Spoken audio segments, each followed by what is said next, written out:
जनाचे चित्त, ज्यासी अपंगिता नाही त्यासी धैर्य हृदयी, दया करण्याचे पुत्राशी तोची दासा आणि दासी, तुका म्हणे सांगू किती त्याची भगवंताची मूर्ती. कोरोनाच्या काळामध्ये उद्धव साहेबांमध्ये महाराष्ट्राने भगवंताची मूर्ती पाहिली. कारण विष्णुमय जग वैष्णवांचा धर्म, भेदाभेद ब्रह्म मंगळ, कोण्याही जीवाचा अनगड मत्सर, वर्म सर्वेश्वर पूजनाचे, मुंगे आणि राव आमचा सारखाच जीव, या तुकोबरायांच्या अभंगाप्रमाणे काम केलं.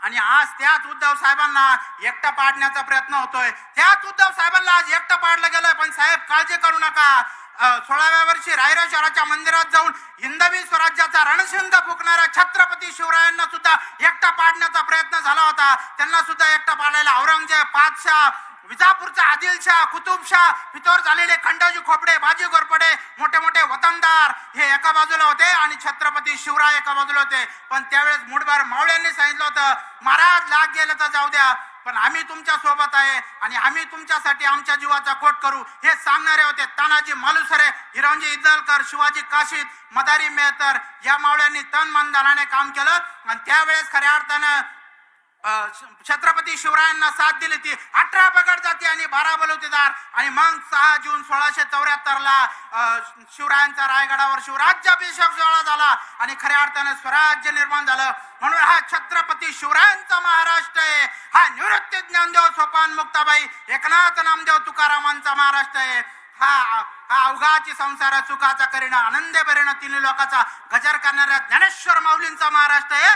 तर घेईल मी जन्म याच्यासाठी देवा, तुझी चरण सेवा साधवया सांगणाऱ्या तुकोबरायांचा महाराष्ट्र आहे. म्हणून हा निष्ठेचा महाराष्ट्र आहे, हा पराक्रमाचा महाराष्ट्र आहे, हा स्वाभिमानाचा महाराष्ट्र आहे, हा अभिमानाचा महाराष्ट्र आहे. हा ही महाराष्ट्रातली मायबाप जनता तुम्हाला कधीच एकटं पडून देणार नाही. तुम्हाला या माय माऊल्यांच्या पदराखाली झाकून घेतल्याशिवाय राहणार नाही. घेणार का नाही झाकून?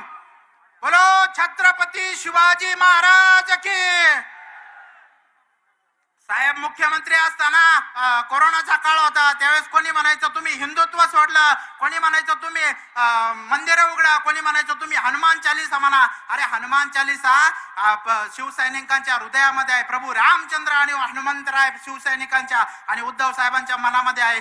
जे हनुमान ज्ञान गुण सागर जय कबी सुदेव लोक जग रामदूत अतुलित बलधाम अंजनी पुत्र पवन सुतना महावीर विक्रम बजरंगी कुमती निवार सुमके संगी कंचन भरण विराज सुबेसा कानन कुंडल कुंचित केशा हातभद्र जो ध्वजा विराजे कादे मुझे जन्वे साजे शंकर सुवन केसरी नंदन तेज प्रताप महाजगमंद्र विद्यावान गुणी ते चातुर राम काज बे गर्भे आतुर प्रभु चरित्र सुनबे कोरसिया राम लखन सीता मन बेश सूक्ष्म रूप धरे सिंह दिखवा विकट रूप धरि लंका जरावा भीम रूप धरि असुर सहारे रामचंद्र के काज सवारे लायस जीवन लखन जाय रघुवीर हर्षुर रघुपति की बहुत बड़ाई तुम मम प्रिय व्रत समभाय सहसवदन तुम रस गावे असं काही त्रिपति कंठ लगावे सनकादिक ब्रह्मांडि मुनिसा नारद सारद सहित ऐसा जब कुबेर दिग्बाल जाते कभी कोई न कह सके कहते तुम उपकार सुग्रीव किया राम विलाय राजपति तुम रे मंत्र विभीषण माला लंकेश्वर भय सब जग जान जुग सहस्त्र जो जन पर भानु लीलो ताई मधुर फल जानु प्रभु मुद्रिका मेली मुखबाई जल दिला दे अचरज नहीं दुर्गम का जगत गजते सुगम अनुग्रह तुम्हारे देते राम द्वारे तुम्हारे गवारे होतन आज्ञा बिनु भई सारे सब सुखले रे तुम्हारी शरणा तुम रक्षको कावडरना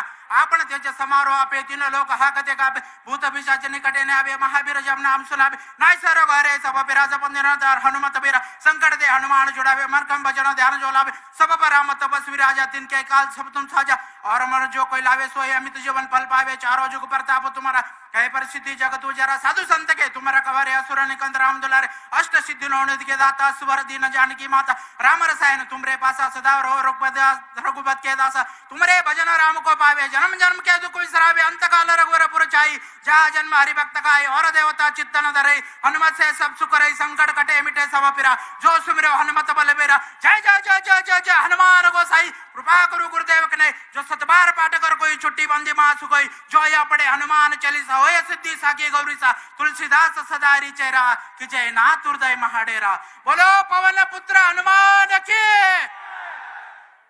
मनोजय ममारुत तुल्य वेगम जितेंद्रियं बुद्धिमत्तं वरिष्ठं वातात्मजं वानूर्तं मुख्यं श्रीरामदूतं शरणं प्रपद्ये आदो राम तपोवनादिगमनम् अत्वामृगं काञ्चनं वैदेहरणं जटायुमृतं सुग्रीव संभाषणं बाली निर्दलं समुद्रतरणं लंकापुरीदानं पश्चात् रावण कुंभकर्ण हननं यथाब्दि रामायण बोलो प्रभु रामचंद्र भगवान की।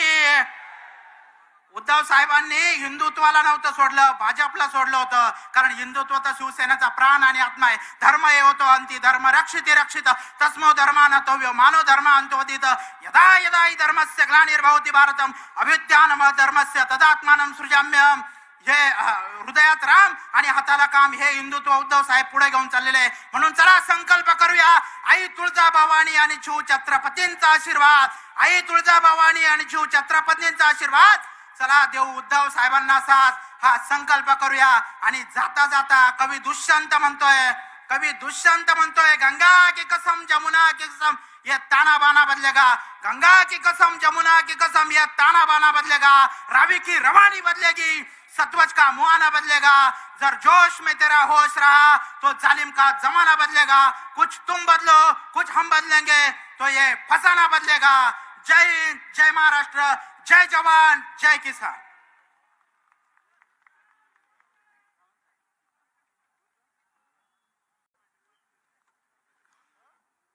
धन्यवाद साहेब. आदरणीय शिवसेना प्रमुखांची, पक्षप्रमुखांची असलेली हिंदुत्वाची साक्ष एका शेतकरी बांधवाने आपल्या भाषणातून दिलेली आहे.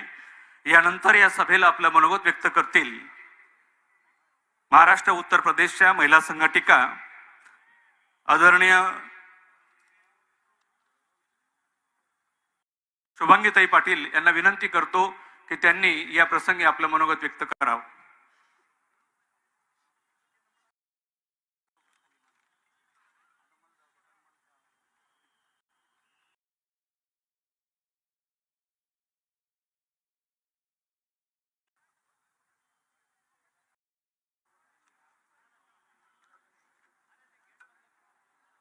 सगळा भाऊ बहिणीसले पाचोर आणि माहेर वाशिनीना नमस्कार. काल दिन आखाची जाई बहीण वैशाली ताई आणि मी परत एकदा माहेर वासिनी म्हणून सगळ्याच जणी आम्ही आलेलो आहोत. रणतेचे रयतेचे राजे राजे छत्रपती शिवाजी महाराज यांना मानाचा मुजरा करते. महामानव डॉक्टर बाबासाहेब आंबेडकर यांना विनम्र अभिवादन करते.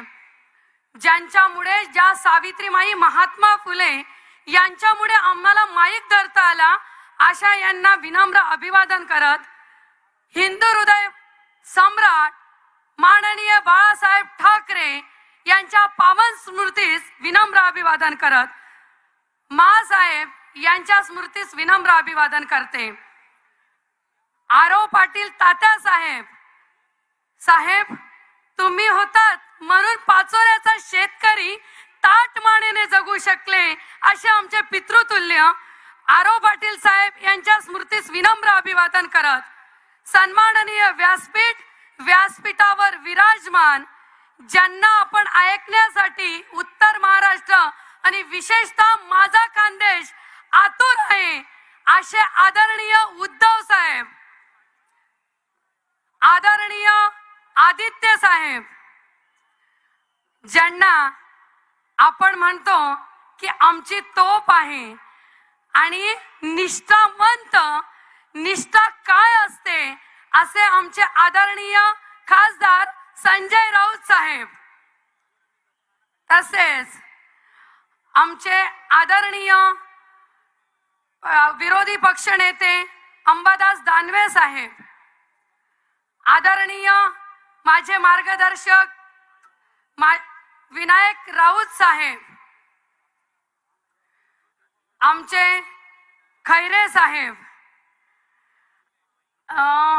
सतीश अण्णा साहेब, ज्यांना मी वडील म्हणून सगळेच जणांना म्हणते असे आमचे सतीश अण्णा साहेब, आणि महिलांची तोफ काय असते, संविधान काय असतो असं आम्ही जेव्हा जेव्हा भाषणात ऐकत असतो अशा आमच्या सुषमाताई अंधारे,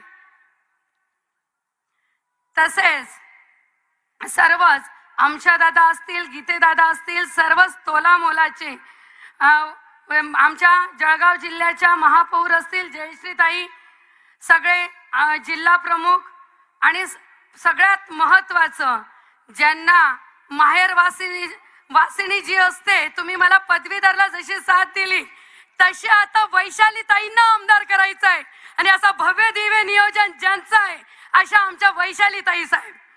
आणि आपण आमदार ताई, आता तुम्हाला आम्ही भावी आमदार नाही आमदारच म्हणू, कारण की संस्कार हे मुलीमध्ये बापाकडून आलेले असतात आणि मुलगी ही बापासाठी निष्ठा दाखवून देते. आणि तुम्ही तीच तात्या साहेबांसारखी निष्ठा या पाचोऱ्याच्या आपण मुली म्हणून दाखवून देणार आहेत. पाचोऱ्याला तुमची गरज आहे. अशा आमच्या वैशाली ताई, महानंदा ताई, सगळे महेश भाऊ, सगळे करंजकर दादा, सगळे सन्माननीय व्यासपीठ शरद पाटील सर, एखाद्यांचं वेळाअभावी जर नाव सुटलं असेल तर मी माफी मागते. तोला मोलाचे आमचे जिल्हा हर्षल दादा असतील, आमचे सगळेच तोला मोलाचे व्यासपीठावर विराजमान सगळे तोला मोलाचे माझे मार्गदर्शक, माझे आधारस्तंभ, माझे सर्व भाऊ, मी दिलगिरी व्यक्त करते. वेळ 4 मिनिटं आहे म्हणून नाव जर सुटलं असेल तर माफी मागते. आणि मनासमोर बसेल म्हणा सगळा खानदेशना माय बाप आणि भाऊ आणि बहीण, तुमले आई बहिणा नमस्कार. काल दिन आखाजी जाई आणि ताई परत मागायला उन्हात असं नाही, तर आपल्याला विकास करायचा आहे म्हणून आम्ही बहिणी आलेलो आहोत. सिंचन बोलायचं नव्हतं, पण बोलल्याशिवाय विकास होणार नाही आणि ते आमच्या वैशाली ताई करणार आहेत म्हणून तेच बोलते की सिंचनाच्या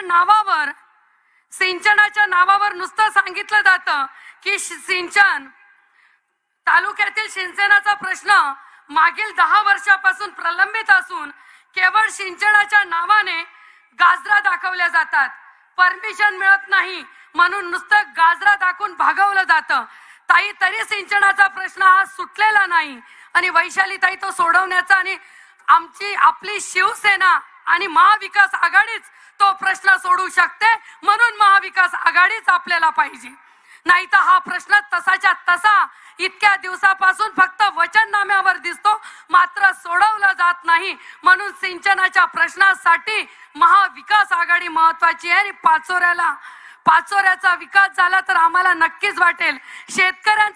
शेतकऱ्यांची लेख म्हणून नक्कीच आनंद होईल की माझा बाप सुजलाम सफलाम झाला आणि माझा बाप चांगला उत्कृष्ट शेतकरी आहे, पण त्याची कदर कोणीतरी केली. म्हणून आपल्याला सिंचनाचा प्रश्न सोडवायचा आहे. गिरणा नदीवरून ठिकठिकाणी बलून बंधारे बांधले जायला पाहिजेत, पण गिरणा नदीवरचे बलून बंधारे बांधण्यासाठी फक्त परमिशन घेतोय, होतय, पण माझ्या मताने आजही तो प्रश्न फक्त परमिशन मध्येच अटकून राहिला. तो प्रश्न मात्र सुटला नाही. तो प्रश्न सोडवण्याचं काम आपण करणार आहोत. ज्यांनी म्हटलं की घुसून दाखवा, आम्ही घुसून दाखवा. तर प्लॅटफॉर्मवर एवढं जंगी स्वागत झालं, रेल्वे स्टेशनवर एवढं जंगी स्वागत झालं की घुसून दाखवण्यापेक्षा तुम्ही घुसून दाखवा. ज्या पानटपरीवाल्यांना मी दिलगिरी व्यक्त करते, पानटपरीचे सगळे निष्ठावंत असतात, पण काहीतरी एक पानटपरीवाला कुठेतरी पानटपरीवर काम करतो आणि त्याला मंत्रिपदापर्यंत घेऊन जातो. त्या बापाला सुद्धा तुम्ही जर असं बोलत असणार तर माझ्यासारख्या आम जनतेला तुम्ही काय करणार याचा उत्तर ही जनता तुम्हाला दाखवून देणार आहे. तिकीट ज्यांना म्हणतात तुम्ही आमच्यावर खासदार, आमच्यावर जीवावर खासदार, अगोदर तुम्ही आमच्या जीवावर झाले म्हणून तुम्ही मतदान देण्याच्या लायक झाले. जर तुम्ही आमच्या जीवावर म्हणजेच आमच्या शिवसेनेच्या जोरावर जर तुम्ही तिकीट मिळालं नसतं तर आमदार झाले नसते. कारण की तुमच्याकडे लोकांनी निष्ठावंत आणि खरी शिवसेना म्हणून बघितलं होतं, म्हणून तुम्हाला पाचींना निवडून दिलं. जर तुमच्याकडे ती शिवसेना खरी नाही नसेल तर येणाऱ्या निवडणुकीत आम्ही तुम्हाला सांगतो की तुमची गत ना घरका आणि काटका हे शिवसैनिकांनी ही जनता करून दाखवेल. याचा विश्वास आम्हाला जनतेवर आहे. संजय राऊत साहेबांना तुम्ही म्हणतात की तुम्हाला आम्ही घुसू देणार नाही, तुम्हाला त्या संजय राऊतांच्या कार्यालयाच्या बाहेर तुम्ही तिकिटासाठी काय करत होतात, रोज विनवण्या करत होतात की मी एवढं काही करतो, मी तेवढं करतो. त्याच संजय राऊत साहेबांनी, त्याच उद्धव साहेबांनी तुमच्यावर विश्वास दाखवला की तुम्ही जनतेची सेवा करणार, तुम्ही गद्दारी करणार नाही हा विश्वास दाखवला. आणि मात्र तुम्ही अनेक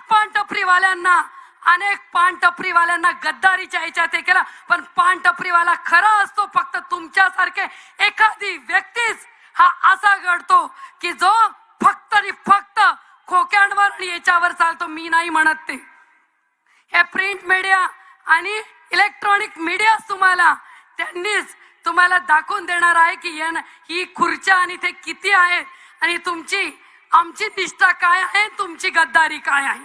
म्हणून तुम्हाला आमचं चॅलेंज आहे. मी एक सामान्य घरातली शेतकऱ्याची लेक म्हणून चॅलेंज करते की घुसून दाखवा. मात्र तुमची राहिली सायली सुद्धा उरणार नाही, आमची गरज पण नाही. ही जनता, एवढी अफाट जनता तुम्हाला दाखवून देणार आहे तुमची जागा कोणती. फक्त हिम्मत करून दाखवा. पण ती हिम्मत तुमच्यात नाही, कारण की तुम्ही फक्त बोलतात. आणि मी सगळ्यांना एकच म्हणेन की जो बाप चोरतो तो कधीच दुसऱ्याच्या विकासावर आणि दुसऱ्याचं हित करू शकत नाही. एवढंच म्हणते. फक्त आम्ही जे ही खांद्याची भूमी, साहेब खांद्याच्या भूमीमध्ये महिला फार मोठ्या झाल्या, त्या खांद्याच्या भूमीने नक्कीच तुम्हाला येणाऱ्या काळात दाखवून देणार आहे. एवढंच म्हणते. आणि मला जी बोलण्याची संधी दिली त्याबद्दल आभार न मानता सगळ्या जळगाव जिल्ह्यात पुन्हा एकदा आई तुळजाभवानी चरणी प्रार्थना करते की जन्माला याच जिल्ह्यात घाल. एवढंच म्हणते आणि थांबते. जय हिंद, जय महाराष्ट्र, जय जिजाऊ, जय सावित्री. धन्यवाद ताई. यानंतर ह्या विरोध सभेला मार्गदर्शन करतील शिवसेनेच्या उपनेत्या माननीय सौ अंधारेताई यांना नम्र प्रार्थना करतो की त्यांनी या सभेला मार्गदर्शन करावं. ताई साहेब या. सर्व प्रेक्षक तुमच्यासाठी उत्सुक आहेत. या.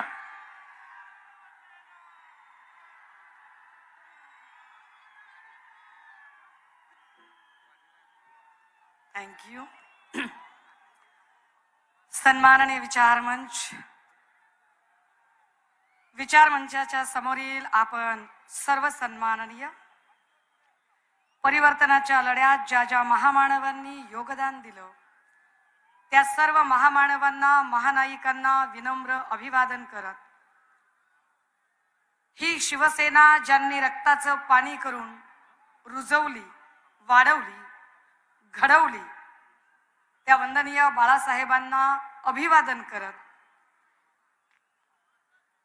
या शिवसेनेचा वटवृक्ष, त्याचा वाढ विस्तार करण्यासाठी जीवाचं रान करणारे सन्माननीय पक्षप्रमुख, ज्यांचं प्रमुख मार्गदर्शन करण्यासाठी आपण सगळेच एकवटलो आहोत, ते आदरणीय उद्धव साहेब, मंचावर उपस्थित नेते सन्माननीय संजय राऊत साहेब, नेते सन्माननीय खासदार अरविंद भाई सावंत, विधान परिषद विरोधी पक्ष नेते अंबादासजी दानवे, तद्वतच खासदार, माजी खासदार खैरे साहेब, अनंत गीते साहेब, या संपूर्ण कार्यक्रमाचं आयोजन करणाऱ्या सौ वैशालीताई सूर्यवंशी आणि मंचावर अनेक मान्यवर आहेत. माझ्याकडनं काही नावं सुटू शकतात. आमदार धात्रकजी आहेत, खूप सारी आमदार उदयसिंग राजपूत जी आहेत,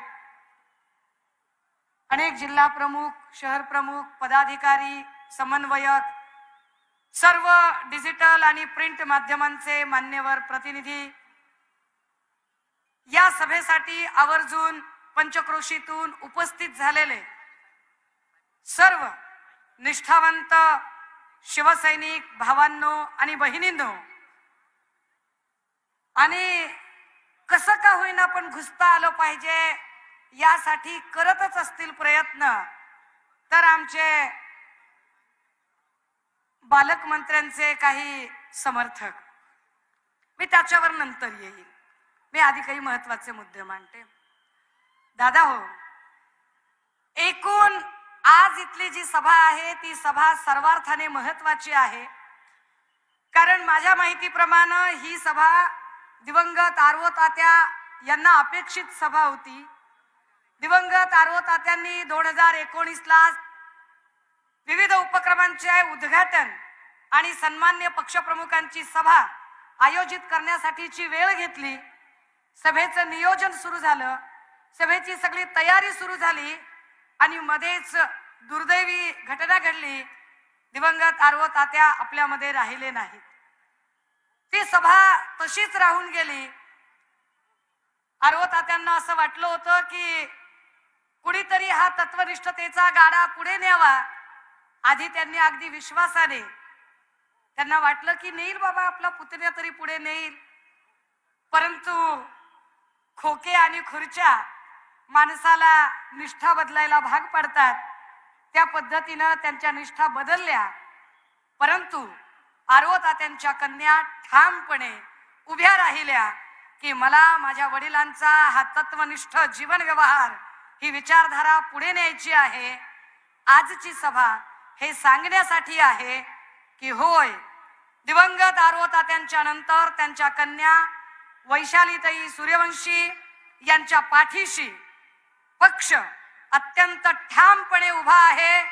कुटुंब म्हणून वैशालीताईंच्या पाठीशी सन्माननीय पक्षप्रमुख आणि सर्व पदाधिकारी ठामपणे उभे आहेत.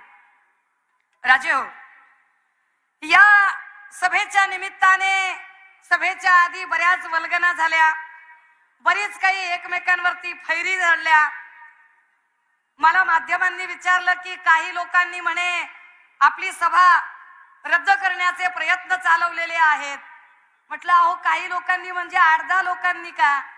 कारण रेल्वे स्टेशनवर जे 8-10 लोक काळे झेंडे घेऊन गेले होते त्या 8-10 लोकांनी आधी पोलीस स्टेशनला फोन केला, पहा बरं आम्ही झेंडे घेऊन जात आहोत, मीडियाला सुद्धा बोलावलं आहे, तुम्ही जरा आम्हाला पकडायची जरा काहीतरी नाटकं करू शकाल का? म्हणजे आम्हाला मीडियाला तसं व्हिज्युअल दाखवता येईल. ते व्हिज्युअल दाखवणं गरजेचं आहे. आणि त्या पद्धतीची नौटंकी सुद्धा झाली. बरं, याच्यामध्ये गप्प बसतील ती माणसं कशी? मग त्याच्यामध्ये किशोर पाटील बोललेच बिचारे.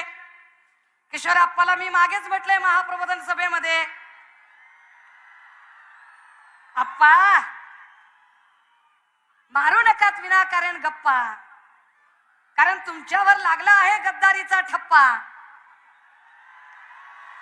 ठप्पा लागलेले आप्पा जेव्हा गप्पा मारतात तेव्हा आप्पांना कुणीतरी हे सांगायची, सन्मान्य संजय राऊत साहेबांचं मंचावर आगमन झालं आहे, तेव्हा आप्पांना हे कुणीतरी सांगण्याची गरज आहे.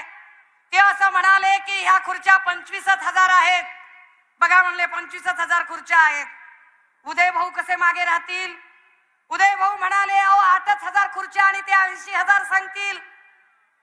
मग आमचे तंबाखू चोळणारे अजून एक होते सभागृहात, चुना तंबाखू एकमेकांना देवघेव करणारे शंभूराजे देसाई. तंबाखू चोळता चोळता ते म्हणाले नाही हो, म्हणले गर्दीत जमणार नाही.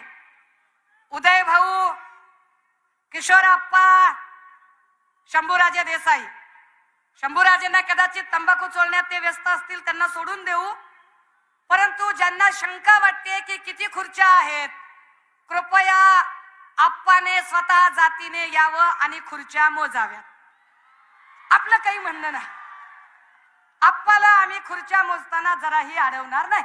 आम्ही सभ्य माणसं आहोत, सज्जन माणसं आहोत. आम्ही खुर्च्या मोजताना त्यांना अडवणार नाहीत. आता राहिला प्रश्न गुलाब पाटलांचा. महाप्रबोधन यात्रेमध्ये तेव्हा तर मी एकटी आले होते. नाकावर टिच्चून 4 सभा घेतल्या आहेत. 5वी सभा पोलिसी बळाचा वापर करत रद्द करण्याचा प्रयत्न झाला, पण ऑनलाईन तीही सभा 5-25 लाख लोकांनी ऐकली. ते जर आता असं सांगत असतील की तुम्ही चौकटीत राहा वगैरे वगैरे, खरं तर पालकमंत्र्याने स्वतः संविधानिक चौकट पाळायची असते, पण पालकमंत्र्याने पाळायची असते. बालिश विधाने करणाऱ्या बालकमंत्र्याला कसे कळेल बरे? त्यामुळे आम्ही ज्यांना पालकमंत्री म्हणतोय ते जर बालकमंत्र्यासारखे वागत असतील तर काय त्यांच्याकडनं अपेक्षा करायच्या? असो, मला त्याच्यावरही बोलायचे नाही. राजे हो, एकूण ज्या ज्या लोकांनी हिंदुत्वाच्या फार गप्पा हाणल्या होत्या त्या सगळ्यांचं हिंदुत्व किती बेगडी आहे ते हळूहळू उघड पडते. सन्मान्य अजितदादांच्या संदर्भाने ज्या काही अफवांची पेरणी झाली यातनं एक गोष्ट मात्र नक्की चांगली घडली की दादांच्या संबंधाने जेव्हा अफवा चालू होत्या तेव्हा शिंदे गटातली जी चलबिचल समोर आली आणि या चलबिचलीतनं जे काही लोक वाटेल त्या पद्धतीने विधान करायला लागले, काहींचे तर असे 3-3 भाग करून माध्यमांनी दाखवले. ती विधानं त्यांच्या हिंदुत्वाचं बेगडीपण दाखवणारी होती, त्यांच्यातली अस्वस्थता दाखवणारी होती. त्याच वेळेला गुजराती वर्तमानपत्रामध्ये मुख्यमंत्री एकनाथ शिंदे साहेबांना त्यांचा राजीनामा तयार ठेवण्यासंबंधी केंद्राकडनं सूचना आल्याची बातमी ही तर त्यांना अजून अस्थिर करणारी होती. पण या निमित्ताने तुमच्या सगळ्यांच्या लक्षात एक गोष्ट यावी की हिंदुत्वाचा इतका पुरस्कार, इतका उच्चार का केला जातोय, तर त्याचं सरळ साधं कारण आहे. महाराष्ट्रामध्ये भाजपाला जर एक हाती सत्ता घ्यायची असेल तर भाजपाच्या हिंदुत्वाच्या मतामध्ये भागीदार शिवसेनाच असू शकते. त्यामुळे शिवसेनेचं हिंदुत्व हे बेगडी हिंदुत्व आहे असं सांगून ती सगळी मतं आपल्याकडे वळवण्यासाठी जो अत्यंत केविलवाना प्रयत्न भाजपाकडून चालू आहे हा प्रयत्न समजून घेण्याची गरज आहे. मुळात आम्ही हिंदुत्वाचे पाईक आहेत की नाहीत, म्हणजे नवनीत राणांना हनुमान चालीसाच म्हणता येत नव्हती. काही वेळापूर्वी आमचा एक भाऊ इथून हनुमान चालीसा पूर्ण अगदी भरा भरा भरा भरा तो हनुमान चालीसा म्हणत होता. इकडे सगळा टाळ्यांचा गजर चालू होता. नवनीत अक्काने आमच्या त्या भावाकडे हनुमान चालीसाची ट्युशन लावून घ्यायला हरकत नाही. किमान त्या हनुमान चालीसेसाठी त्यांना नौटंकी करण्याची गरज तरी पडणार नाही. पण या सगळ्यांमध्ये अजून एक घटना घडतीये दादा हो, की काल परवा मनसे अध्यक्ष राज ठाकरे म्हणाले की कोरोना काळातला हलगर्जीपणा कुठे गेला आणि सदोष मनुष्यवधाचा गुन्हा नोंदवून घ्या. खरं तर त्यांना आम्ही फार उत्तर देऊ नयेत, पण सदोष मनुष्यवधाची गोष्ट निघाली आहे तेव्हा त्यांना हे सांगितले गेले पाहिजे की कोरोनाची आपत्ती ही मानव निर्मित आपत्ती नव्हती, ही निसर्ग निर्मित आपत्ती होती. पण खारघरच्या दुर्घटनेमध्ये जी चेंगराचेंगरी झाली, जी उष्माघातानं माणसं गेली, ही देवेंद्र फडणवीस आणि एकनाथ शिंदे निर्मित आपत्ती आहे. आणि ती का तशी आहे, कारण गेल्या 8 महिन्यात शिंदे साहेबांच्या सभेला कुठेच गर्दी जमत नाहीये. इकडून तिकडून आणलीच भाडोत्री गर्दी, तर नेमकं साहेबांचं भाषण चालू असताना लोक निघून जातात. अशा वेळेला आपली निगेटिव्हिटी केंद्रात वाढत आहे का, दिल्लीश्वर आपल्यावर खफा होतील का, मग काय करावे. मग सद्गुरू अप्पा साहेबांची जी काही लोकप्रियता आहे त्याचा गैरफायदा घेत अप्पा साहेबांनी दिलेल्या सूचनांना केराची टोपली दाखवत, कारण अप्पा साहेबांच्या सगळ्या बैठका सायंकाळी होतात, यांनी रणरणत्या उन्हात फक्त आणि फक्त अमित शहांना ताकद दाखवण्यासाठी म्हणून जे काही केलं, या उपर राजसाहेब असं म्हणतायत की सदोष मनुष्यवधाचा गुन्हा दाखल करायचा असेल तर गुन्हा यांच्यावरती दाखल करावा.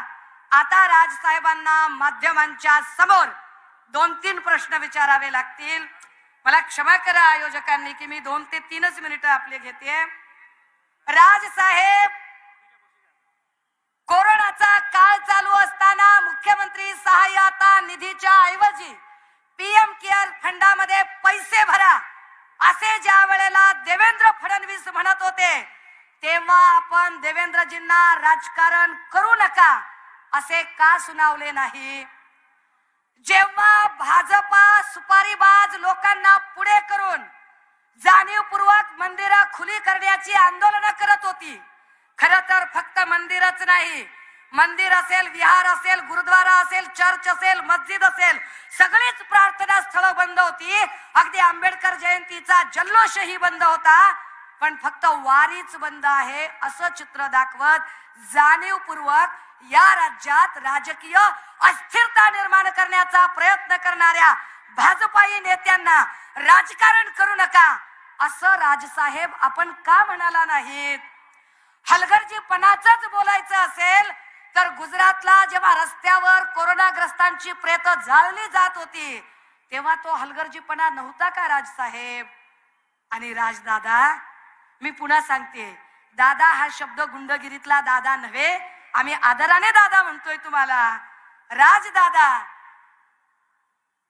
खैर सोडा, उद्धव साहेबांचं कौतुक तर आंतरराष्ट्रीय न्यायालयाने केलं, आंतरराष्ट्रीय पातळीवर झालं. त्यांनी राबवलेला धारावीचा पॅटर्न अख्ख्या जगात गाजला.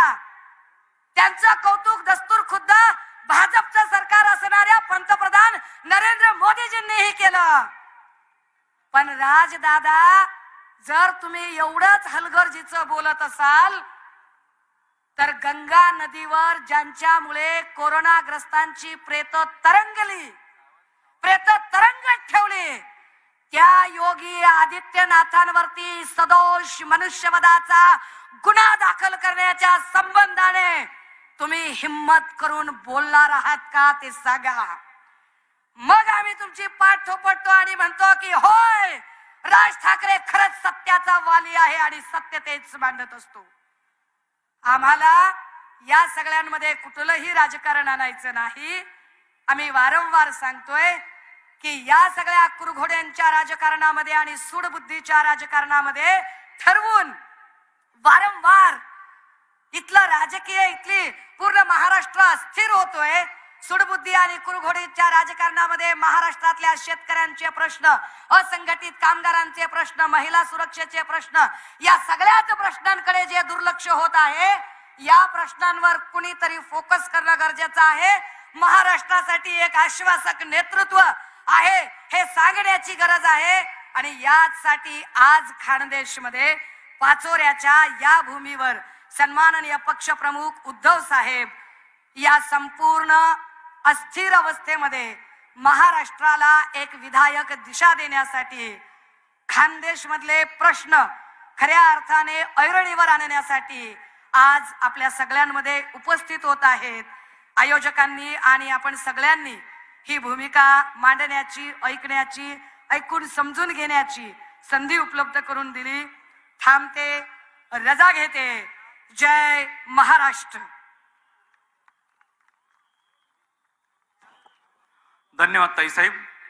यानंतर ह्या भव्य सभेला आपलं मार्गदर्शन करतील माननीय श्री अरविंद सावंत साहेब, खासदार तथा शिवसेना उपनेते. साहेबांना नम्र प्रार्थना आहे की त्यांनी मार्गदर्शन करावं.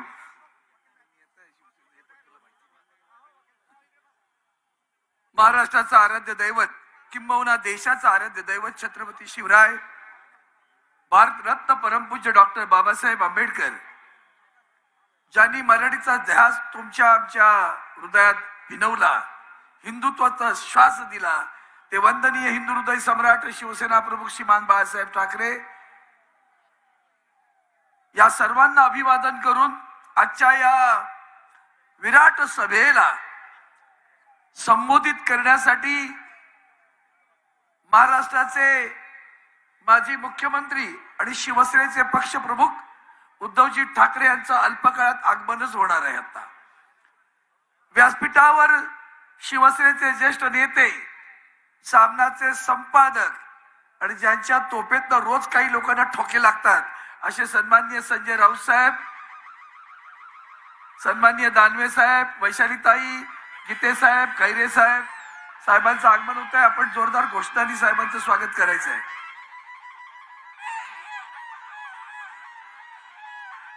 शिवसेना, शिवसेना.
बाप आला, कोण आला रे, कोण आला?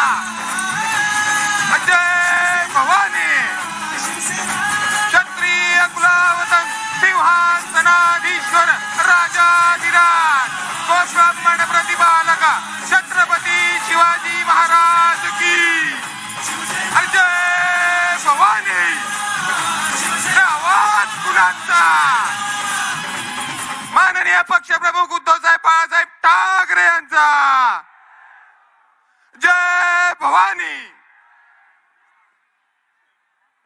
साहेबांच्या मध्ये आणि आपल्यामध्ये आता मी जास्त व्यत्यय नाही ठेवणार, पण मला आज अतिशय खर तर थोडं दुःख तर आहेच, कारण आम्ही आलो ते सन्माननीय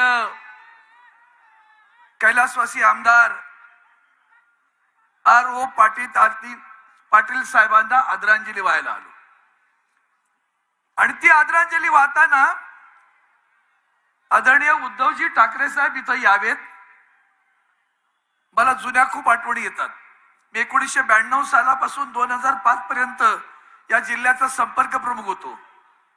तेव्हा ही गल्लीतली माणसं बरं का, टपरीवरच्या माणसांना विधानसभेत देऊन मंत्री कोणी केलं तर ते आदरणीय उद्धवजी ठाकरे साहेब यांनी केलं. हा पराक्रम, हा चमत्कार फक्त शिवसेनेनं केला. आज जिल्ह्यात 5 आहेत, 4पैकी 1 आणखी 5वा अपक्ष आहे. हे सगळे वंदनीय हिंदू हृदय सम्राट यांचं निर्गमन 2012 ला झालं. आणि 2014 नंतर एबी फॉर्म कोणी दिला? उद्धवजी ठाकरे साहेबांनी. उमेदवारी कोणी दिली? उद्धवजी ठाकरे साहेबांनी. मंत्री कोणी केलं? उद्धवजी ठाकरे साहेबांनी. सभा कोणी घेतल्या? उद्धवजी ठाकरे साहेबांनी. मग एवढी तर अपेक्षा होती ना कृतज्ञता राखण्याची. डायलॉग मारता कतनिया साप बदल लेती है. साप कोण आता? आता साप कोण? काय डायलॉग बनायचे? मुंबई में बैठे हैं हिंदुओं के राजा, अपनी हिफाजत करनी है तो शिवसेना में आ जा. आता कुठल्या शिवसेनेत जायचं रे बाळा? लाचारांच्या, गद्दारांच्या? आणि म्हणून मी आज जो जाणीवपूर्वक आलेलो आहे, मला आजही आठवतं वंदनीय शिवसेना प्रमुखांची सभा तात्यासाहेबांच्या निवडणुकीसाठी इथं घेतली गेली. तात्यासाहेबांसाठीच आदरणीय उद्धवजींची सभा इथं झाली. आणि त्या प्रत्येक सभेनंतर इथं भगवा तेजानं फडकलंय. आजच्या सभेचा अर्थ सुद्धा तोच आहे की उद्या इथं कधीही निवडणूक लागू द्या, हे पाचोऱ्यातले 5 जण आहेत ना, जळगाव जिल्ह्यातले 5, ते पाचोऱ्यासारखे उडून जातील. आणि पुन्हा एकदा उद्धवजीच्या नेतृत्वाखाली शिवसेना उद्धव बाळासाहेब ठाकरे पक्षाचा भगवा तेजानं फडकल्याशिवाय राहणार नाही, असा विश्वास व्यक्त करतो आणि आपली रजा घेतो. जय हिंद, जय महाराष्ट्र, वंदे मातरम. धन्यवाद साहेब. आताच आपल्या सर्वांच्या भेटीला माननीय शिवसेना पक्षप्रमुख, या महाराष्ट्र राज्याचे लोकप्रिय तथा लाडके माजी मुख्यमंत्री आदरणीय उद्धवजी बाळासाहेब ठाकरे साहेब यांचं आगमन झालेलं आहे. अत्यंत आनंदाने आपल्या सर्वांना देखील त्यांनी अभिवादन देखील केलेलं आहे. आणि म्हणून ह्या आनंदमय प्रसंगी साहेबांचा सन्मान आणि सत्कार करण्यासाठी या पाचोरा विधानसभा मतदारसंघाच्या शिवसेनेच्या नेत्या आदरणीय वैशालीताई पाटील तथा आदरणीय नरेंद्रसिंग पाटील उभयतांना नम्र प्रार्थना करतो की आपण साहेबांना सन्मानित करावं. आपण सर्वांनी प्रचंड टाळ्यांचा गजर करायचा आहे. छत्रपती शिवाजी महाराज की.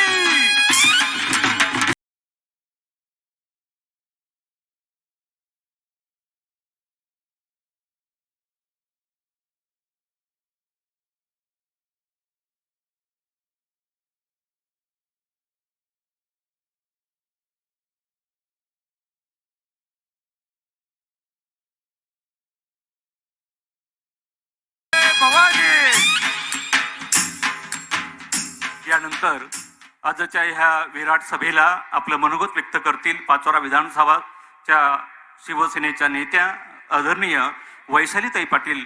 ताईंना मी नम्र प्रार्थना करतो की त्यांनी या प्रसंगी आपलं मनोगत व्यक्त करावं.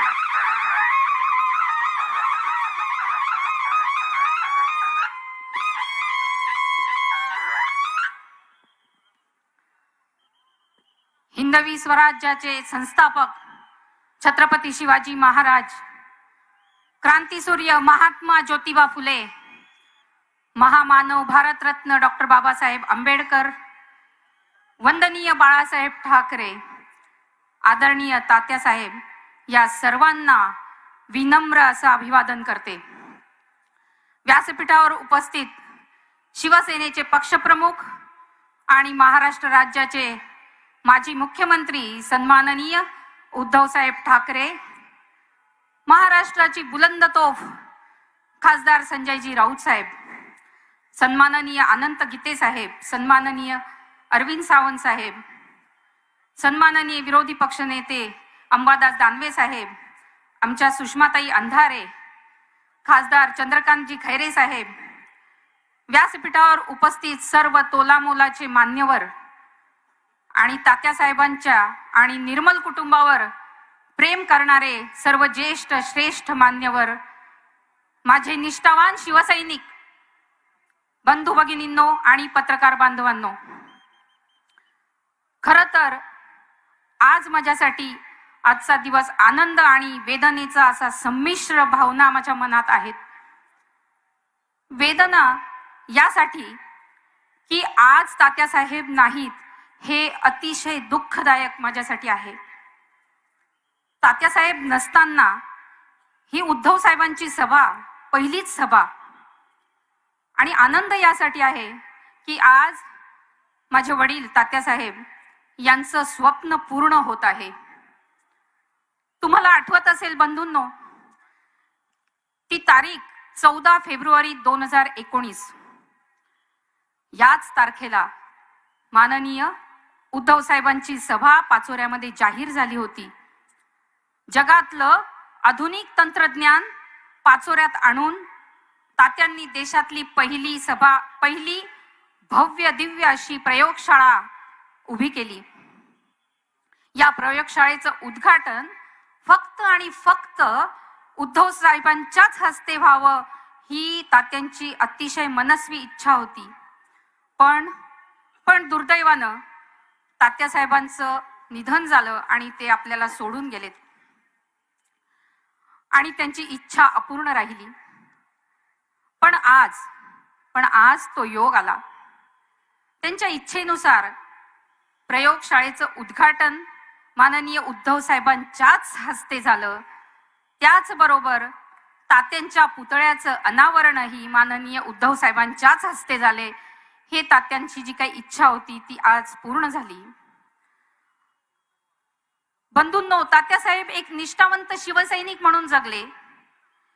वंदनीय बाळासाहेब आणि आदरणीय उद्धव साहेब यांच्याविषयी असलेली त्यांची आत्मीयता, विनम्रता, तत्परता अतिशय लखलखणारी होती. आज तात्यासाहेब जेथेही कुठे असतील, माननीय उद्धव साहेबांची जाहीर सभा आणि प्रयोगशाळेचं उद्घाटन पाहून निश्चितच तात्यांना प्रचंड आनंद झाला असेल. आज माननीय उद्धव साहेबांनी तात्यांच्या पुतळ्याचं अनावरण केलं. काय तो प्रसंग होता. उद्धव साहेबांचा प्रेमी माणूस आज पुतळा होऊन बोलत होता. ते भाव अगदी सजीव होते. तात्यांच्या चेहऱ्यावर आनंद होता आणि त्यांच्या ओठावर हसू होतं. त्यांचा चेहरा अगदी प्रफुल्लित झाला होता. जशी त्यांची दोघांची पूर्वी भेट व्हायची अगदी तशीच आज उद्धव साहेबांची आणि तात्यासाहेबांची भेट झाली, जणू असं जाणवत होतं. तात्यासाहेबांच्या पुतळ्याचं अनावरण सुरू असताना उद्धव साहेबांना समोर बघून तात्यांनी कोणता मुखसंवाद साधला असेल. तो मुखसंवाद असा होता, उद्धव साहेब तुम्ही घाबरू नका, मी देहाने जरी नसलो तरी माझं रक्त, माझी लेक आणि आपले निष्ठावंत शिवसैनिक तुमच्या पाठीशी आहेत. जे गेले ते जाऊ द्या, ते सर्व इतिहासाची जीर्ण पानं आहेत. नवा इतिहास घडवणारे समोर बसले आहेत. हे सर्व शिवसैनिक फक्त तुमचे आणि तुमचेच आहेत साहेब. हे तात्यासाहेबांनी सांगितलं. हे शिवसैनिक युद्धभूमीतल्या धगधगत्या मशाली आहेत. उद्याचा सूर्योदय आपलाच आहे साहेब. लवकरच भगवी पहाट उगवल्याशिवाय राहणार नाही आणि या महाराष्ट्राच्या भूमीवर भगवा फडकल्याशिवाय राहणार नाही. हे माझ्या वडिलांचे, तात्यांचे शब्द आज त्यांच्या मुखसंवादातून जाणवले. हे सगळं मी अनुभवलं. तात्यासाहेब राजकारणात का आले? त्यांची पार्श्वभूमी जर का आपण विचारात घेतली तर त्याचं खरं कारण म्हणजे 30 वर्षापूर्वीचा जो काळ होता, त्या काळात वंदनीय बाळासाहेबांच्या विचारांनी भारलेले ते दिवस होते.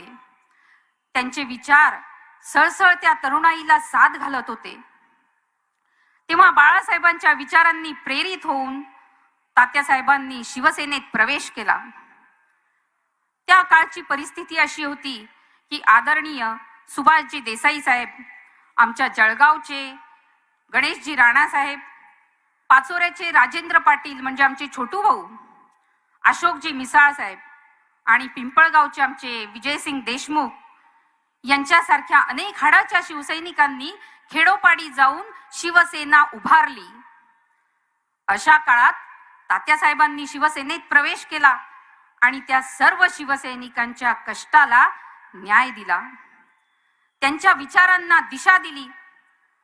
तात्यासाहेबांनी सर्वांना सोबत घेऊन त्यांच्यात प्रचंड ऊर्जा निर्माण केली आणि पाचोऱ्यामध्ये शिवसेनेचा वटवृक्ष उभा केला. त्यानंतर खऱ्या अर्थाने पाचोऱ्याच्या शिवसेनेला दिशा मिळाली. तेथूनच सत्तेच्या दाराला शिवसेनेने धडक मारून सत्तेमध्ये प्रवेश केला. त्या तात्यासाहेबांच्या कामाचा हुरूप पाहून वंदनीय बाळासाहेबांनी पाचोऱ्याला पहिली सभा घेतली. हेच इथे समोरचं एक ग्राउंड आहे साहेब, MM कॉलेजचे ग्राउंड. आपण सर्वजण, आपल्यातले बरेच लोक साक्षीदार आहात त्या बाळासाहेबांच्या सभेला. प्रचंड गर्दी ग्राउंड मध्ये मावत नव्हती. बाळासाहेबांनी त्यावेळी तारेचं कंपाऊंड होतं त्या ग्राउंडला. बाळासाहेबांनी पोलीस बांधवांना कंपाऊंड उघडून टाका, माझ्या शिवसैनिकाला कुठेही धक्का लागला नाही पाहिजे असे आदेश दिले आणि अगदी सर्व काही ते उपटून आणि 2 मिनिटाच्या आत हे सगळं संपलं आणि पुन्हा सभा त्याच आवेशाने सुरू झाली. ही बाळासाहेबांची ताकद होती आणि त्याच बाळासाहेबांच्या आशीर्वादाने पाचोरा तालुक्याला शिवसेनेचा पहिला आमदार तात्यासाहेबांच्या रूपाने मिळाला. तात्यासाहेब आमदार झाल्यानंतर शिवसेनेचा भगवा डौलाने फडकू लागला. मग नगरपालिका, पंचायत समिती, जिल्हा परिषद, मार्केट कमिटीवर भगवा फडकल्यानंतर विकासाची घौडदौड सुरू झाली. सलग 10 वर्ष आमदार होण्याचा मान तात्यासाहेबांना मिळाला. नंतर मात्र दुर्दैवानं त्यांचा पराभव झाला. त्यानंतर उद्योग व्यवसायात निर्मल सीड्सच्या व्यापामध्ये मग्न झाले. त्यानंतर आमच्या घरामध्ये पुन्हा आमदारकी बहाल करण्यात आली. त्याचबरोबर नगर परिषदेचं अध्यक्षपदही दिलं आणि मग शिवसेनेने आमच्या घराला इतकं सारं देऊनही ही कृतज्ञता कशासाठी? तात्यासाहेब जर का आज असते तर त्यांनी हे सहन केलं असतं का? मित्रांनो, आपण सांगा, तात्यांनी हे सहन केलं असतं का? हे कदापिही तात्यांनी सहन केलं नसतं. तात्यासाहेब जर का असते तर त्यांनी शिवसैनिकांशी नातं तोडलं असतं का? वंदनीय बाळासाहेबांच्या विचारांशी फारकत घेतली असती का? माननीय उद्धव साहेबांच्या पाठीत खंजीर खुपसला असता का? त्यांना वाऱ्यावर सोडलं असतं का? तर अजिबात नाही. आम्ही हे सर्व शिवसैनिक अजिबात शिवसेनेला वाऱ्यावर सोडणार नाही. केवळ पैशासाठी, तत्वांशी आणि विचारांशी तात्यांनी कधीही प्रतारणा केली नाही. तात्यांची लेक म्हणून मला हे सगळं असह्य झालं आणि म्हणूनच मी ठरवलं काहीही झालं तरी चालेल, पण माझ्या वडिलांनी दिलेला जो मार्ग आहे आणि ती विचारधारा आहे ती मी कधीही सोडणार नाही. म्हणून मी माननीय उद्धव साहेबांचे हात मजबूत करण्यासाठी त्यांच्या पाठीशी उभी राहिली आणि मी मातोश्रीला गेले. मी साहेबांना भेटली. साहेब काय म्हणाले आपण सर्वांनी ऐकलं. साहेब म्हणाले, माझ्या आरो तात्याची कन्या आज माझ्या सोबत आहे, याचा मला अभिमान आहे. माननीय उद्धव साहेबांचे हे उद्गार ऐकून मी भारावले आणि सर्वांच्या साक्षीने माझ्यातला शिवसैनिक अधिक तीव्र झाला आणि मी सक्रिय झाले. बंधूंनो, मागील वर्षभरापासून मी पाचोरा भडगाव मतदारसंघात फिरते आहे. सर्व शिवसैनिक, पदाधिकारी आणि पाचोरा भडगाव मतदारसंघातील जनतेने मला जे काही प्रचंड प्रमाणात प्रेम दिलं, जे काही आशीर्वाद दिले, ते मला दररोज सकाळी उठल्यानंतर खूप मोठ्या प्रमाणात माझ्यामध्ये ऊर्जा निर्माण होते, फक्त या त्या प्रेम आणि आशीर्वादामुळे. सर्व शिवसैनिक तात्यांच्या रूपाने माझ्या पाठीशी आहेत. मी आपणा सगळ्यांना वचन देते, तात्यांनी जे केले ते तसंच काम मी करणार आणि तात्यांच्या विचारांशी मी प्रतारणा कधीही करणार नाही. शेतकऱ्यांच्या प्रश्नासाठी मी झटेन, गोरगरिबांच्या हक्कासाठी लढेन आणि जनतेचे प्रश्न सोडवण्यासाठी मी नेहमी पुढे असेन. दुहीचे राजकारण मी माझ्या आयुष्यात कधीही करणार नाही, हे मी आपणा सगळ्यांसमोर नम्रपणे सांगते. बांधवांनो आणि माता भगिनींनो, भगवद्गीतेमध्ये म्हटलं आहे, सत्याने चालणाऱ्या माणसाला जास्त त्रास होतो, पण विजय मात्र नेहमी हा सत्याचाच होतो. हे त्रिकालबाधित सत्य आहे. आपण सर्व निष्ठावान शिवसैनिक आहोत. ज्यांनी शिवसेनेशी गद्दारी केली त्यांना धडा शिकवण्यासाठी आपण सर्वांनी एकत्र आलं पाहिजे. माननीय उद्धव साहेबांच्या पाठीशी खंबीरपणे आपण उभं राहिलं पाहिजे. आता रडायचं नाही, आता जिंकेपर्यंत लढायचं आहे. साहेब आपल्या सोबत लढण्यासाठी आम्ही सर्व पाचोरा भडगाव मतदारसंघातील सर्व जनता आणि संपूर्ण महाराष्ट्रातली जनता तयार आहे. आपण माझ्यासाठी ही पहिली सभा घेतली, तात्यासाहेबांच्या पुतळ्याच्या अनावरणाची ही सभा घेतली, त्याबद्दल मी व्यक्तिशः आणि माझ्या या शिवसैनिक बांधवांच्या तर्फे मी आपले आभार मानते आणि साहेबांना दीर्घ आयुष्य लाभो यासाठी मी आई जगदंबेला प्रार्थना करते आणि एवढं बोलून मी इथे रजा घेते. जय हिंद, जय महाराष्ट्र. धन्यवाद ताईसाहेब. यानंतर ह्या सभेला संबोधित करतील माननीय श्री अंबादासजी दानवे साहेब, विरोधी पक्ष नेता महाराष्ट्र राज्य. साहेबांना नम्र प्रार्थना करतो की साहेबांनी मार्गदर्शन करावं.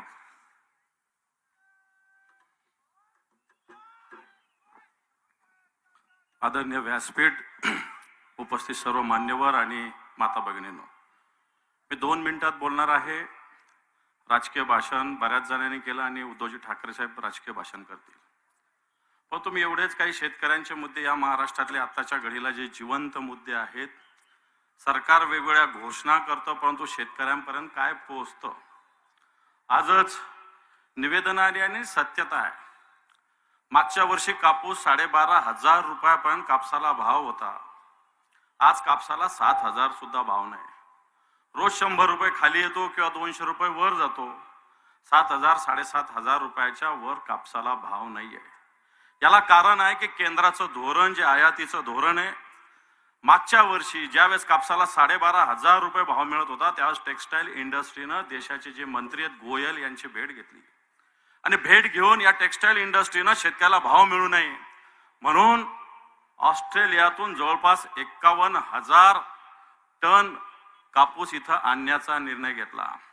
एकीकडे शेतकऱ्याच्या घरामध्ये कापूस पडलेला आहे आणि एकीकडे ऑस्ट्रेलियातून आपण कापूस आणतो. अशा प्रकारची परिस्थिती आज या महाराष्ट्रात उभी आहे.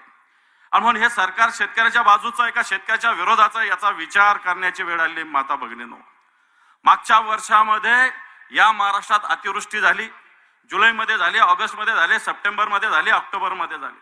सततचा पाऊस पडला, अवकाळी पाऊस पडला, गारपीट झाली, अवकाळी पाऊस आला. हे सगळं असताना या सरकारने आतापर्यंत शेतकऱ्याला काय दिला हा सुद्धा विचार करण्याचा विचार आहे. सरकारने घोषणा केली एनडीआरएफच्या निकषानुसार दुप्पट देणार. काल परवा आदेश निघाला साहेब, दुप्पट बिलकुल देता येणार नाही अशा प्रकारची सूचना, अशा प्रकारचं या अर्थ विभागानं एक परिपत्रक काढलेलं आहे. थोडक्यात जी घोषणा केली ती सुद्धा शेतकऱ्याला मिळाली नाही, एनडीआरएफच्या निकषानुसार सुद्धा मिळालेलं नाही. सततच्या पावसासाठी या महाराष्ट्रातील वेगवेगळ्या विभागाच्या मार्फत 3700 कोटी रुपयाची मागणी सरकारला केली. या सरकारने या 3700 कोटी रुपयातला एकही रुपया शेतकऱ्यांना पोहोचवलेला नाही. गारपीट झाली, मागच्या महिन्यामध्ये गारपीट झाली, पंचनामे झाले, अजूनही कोणत्याही प्रकारचं पॅकेज, कोणत्याही प्रकारची घोषणा या शेतकऱ्यांना मदतीची झाली नाही. हे सगळं होत असताना उद्धवजी ठाकरे साहेब मुख्यमंत्री असताना या महाराष्ट्रात जो सातत्यानं कर्जफेड करतो, या सगळ्या शेतकऱ्यांना 50,000 रुपये प्रोत्साहन भत्ता अनुदान देण्याची घोषणा केली होती. अजून सुद्धा 100% शेतकऱ्यांना प्रोत्साहन अनुदान मिळालं नाही. बांधवांनो, हे सरकार काळ्या पायाचं सरकार आल्यापासून या महाराष्ट्रात जवळपास 1200 आत्महत्या झालेल्या आहे. मुख्यमंत्र्यांनी सांगितलं होतं की हे महाराष्ट्र आत्महत्या मुक्त महाराष्ट्र होईल, परंतु या महाराष्ट्रात मागच्या 9 महिन्यामध्ये 1200च्या आसपास आत्महत्या झालेल्या आहे. म्हणून खऱ्या अर्थाने हे महाराष्ट्रातलं सरकार शेतकऱ्याच्या विरोधातलं आहे.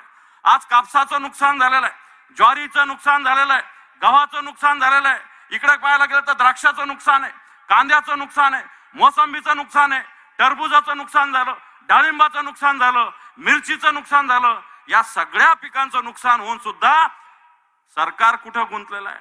हे सरकार कोणत्या धुंदीत गुंतलेलं आहे? फोडाफोडीमध्ये गुंतलेलं आहे.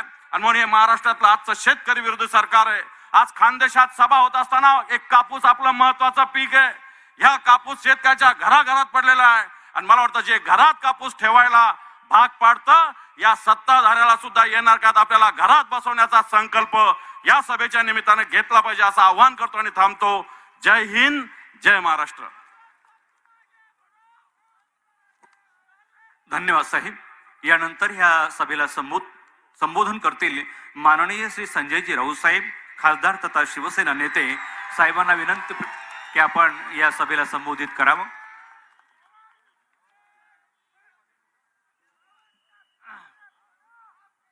आदरणीय शिवसेना पक्ष प्रमुख माननीय उद्धवजी ठाकरे, व्यासपीठावरील शिवसेनेचे सर्व मान्यवर आणि या पाचोऱ्याच्या सभेत जमलेले खानदेश नगरीतले तमाम शिवसैनिक बंधू भगिनी आणि मातांनी, आजच्या सभेनं निकाल दिलेला आहे उद्धवजी की पाचोरा कोणाचं. आजच्या सभेचा निकाल स्पष्ट आहे. पाचोरा हे कडवट शिवसैनिकांचं, पाचोरा माननीय उद्धव ठाकरे ह्यांच्यावर निष्ठा ठेवणाऱ्या तमाम शिवसैनिकांचं. आणि हा पाचोरा आरोतात्यांच्या नंतर या वैशाली ताईच्या मागे ठामपणे उभं राहण्याचा निर्णय या आजच्या सभेनं दिलेला आहे. मला गंमत वाटते, जळगाव ही सुवर्णनगरी म्हटली जाते. सुवर्णनगरी हा संपूर्ण भाग ही खानदेशची माती. पण या सुवर्णनगरीमध्ये काही दगड निपजले आणि म्हणे आमच्यावर दगड मारणार. अरे छातीत हिंमत लागते ना, हे गद्दारांचं काम नाही.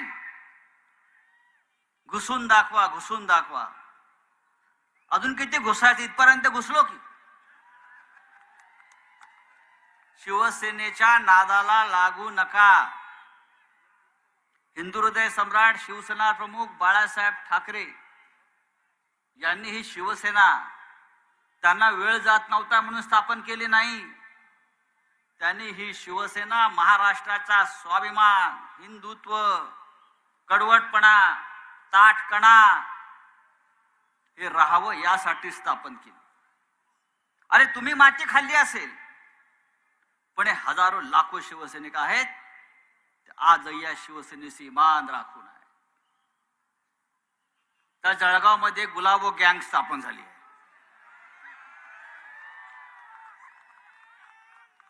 गुलाबो गँग, गुलाबो. त्या गुलाबो गँगला 200 कोटी आले, लुटले. 4 आहेत ना इथे. 50 50 50. या 50-50चा बंदोबस्त आपण करू. हे इकडले हल्ली या महाराष्ट्राच्या राजकारणामध्ये पुतण्यांनी फार घोटाळा केलेला आहे आणि तो घोटाळा या पाचोऱ्यात पण झाला. हा घोटाळा आपल्याला दुरुस्त करायचा आहे आणि म्हणून आजची सभा आहे.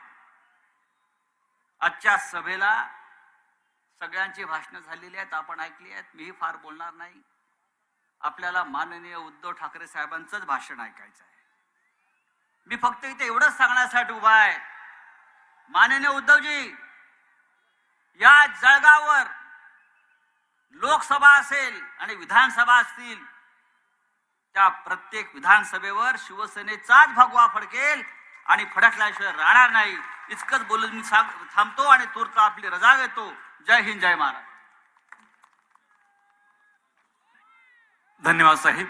यानंतर ह्या विराट सभेला संबोधित करतील तुम्हा आम्हा सर्वांचे शिवसेनेचे पक्षप्रमुख, महाराष्ट्र राज्याचे लोकप्रिय तथा लाडके माजी मुख्यमंत्री साहेब.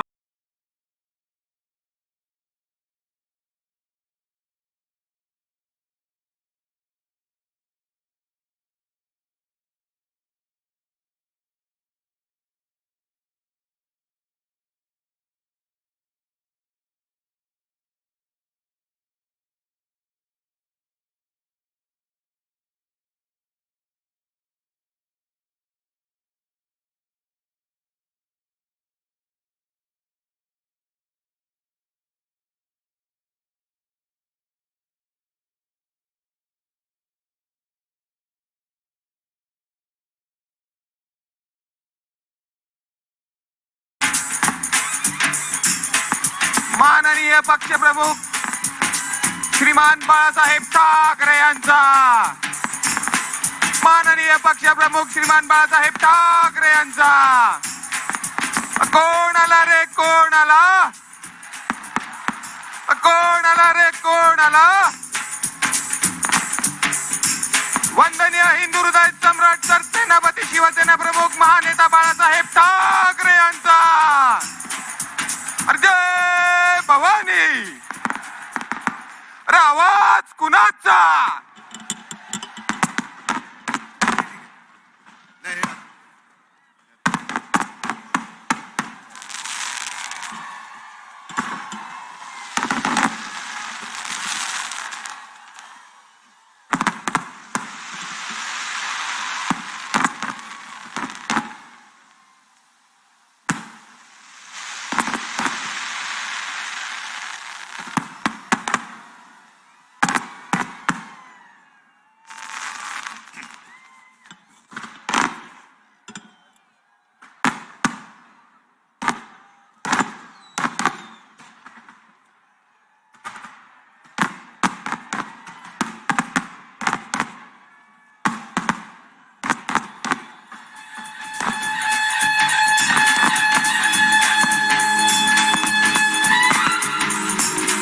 आम्ही शिवाचे सैनिक वेळे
पुरे आता जिंकल्यावरती ठेवा.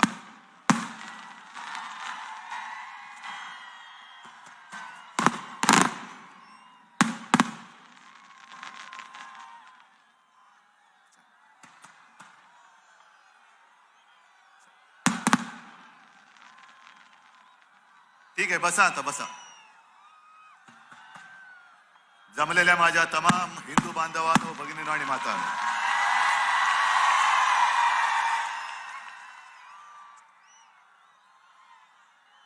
हा सगळा जल्लोष आणि उत्साह पाहिल्यानंतर शिवसेना कोणाची हे दिसतंय ना, हे कळतंय ना. पाकिस्तानला जर का विचारलं शिवसेना कोणाची, तर पाकिस्तान सुद्धा सांगेल.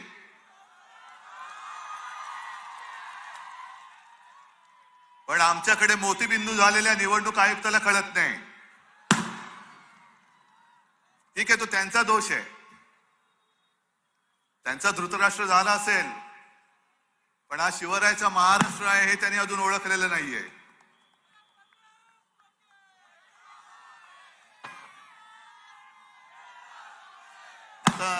सुषमाताईंच्या स्टाईलमध्ये बोलायचं तर ही घोषणा मी अजिबात दिलेली नाही, हे पत्रकार बंधूंनी आणि पोलिसांनी याची नोंद घ्यावी. काय घोषणा दिली तुम्ही?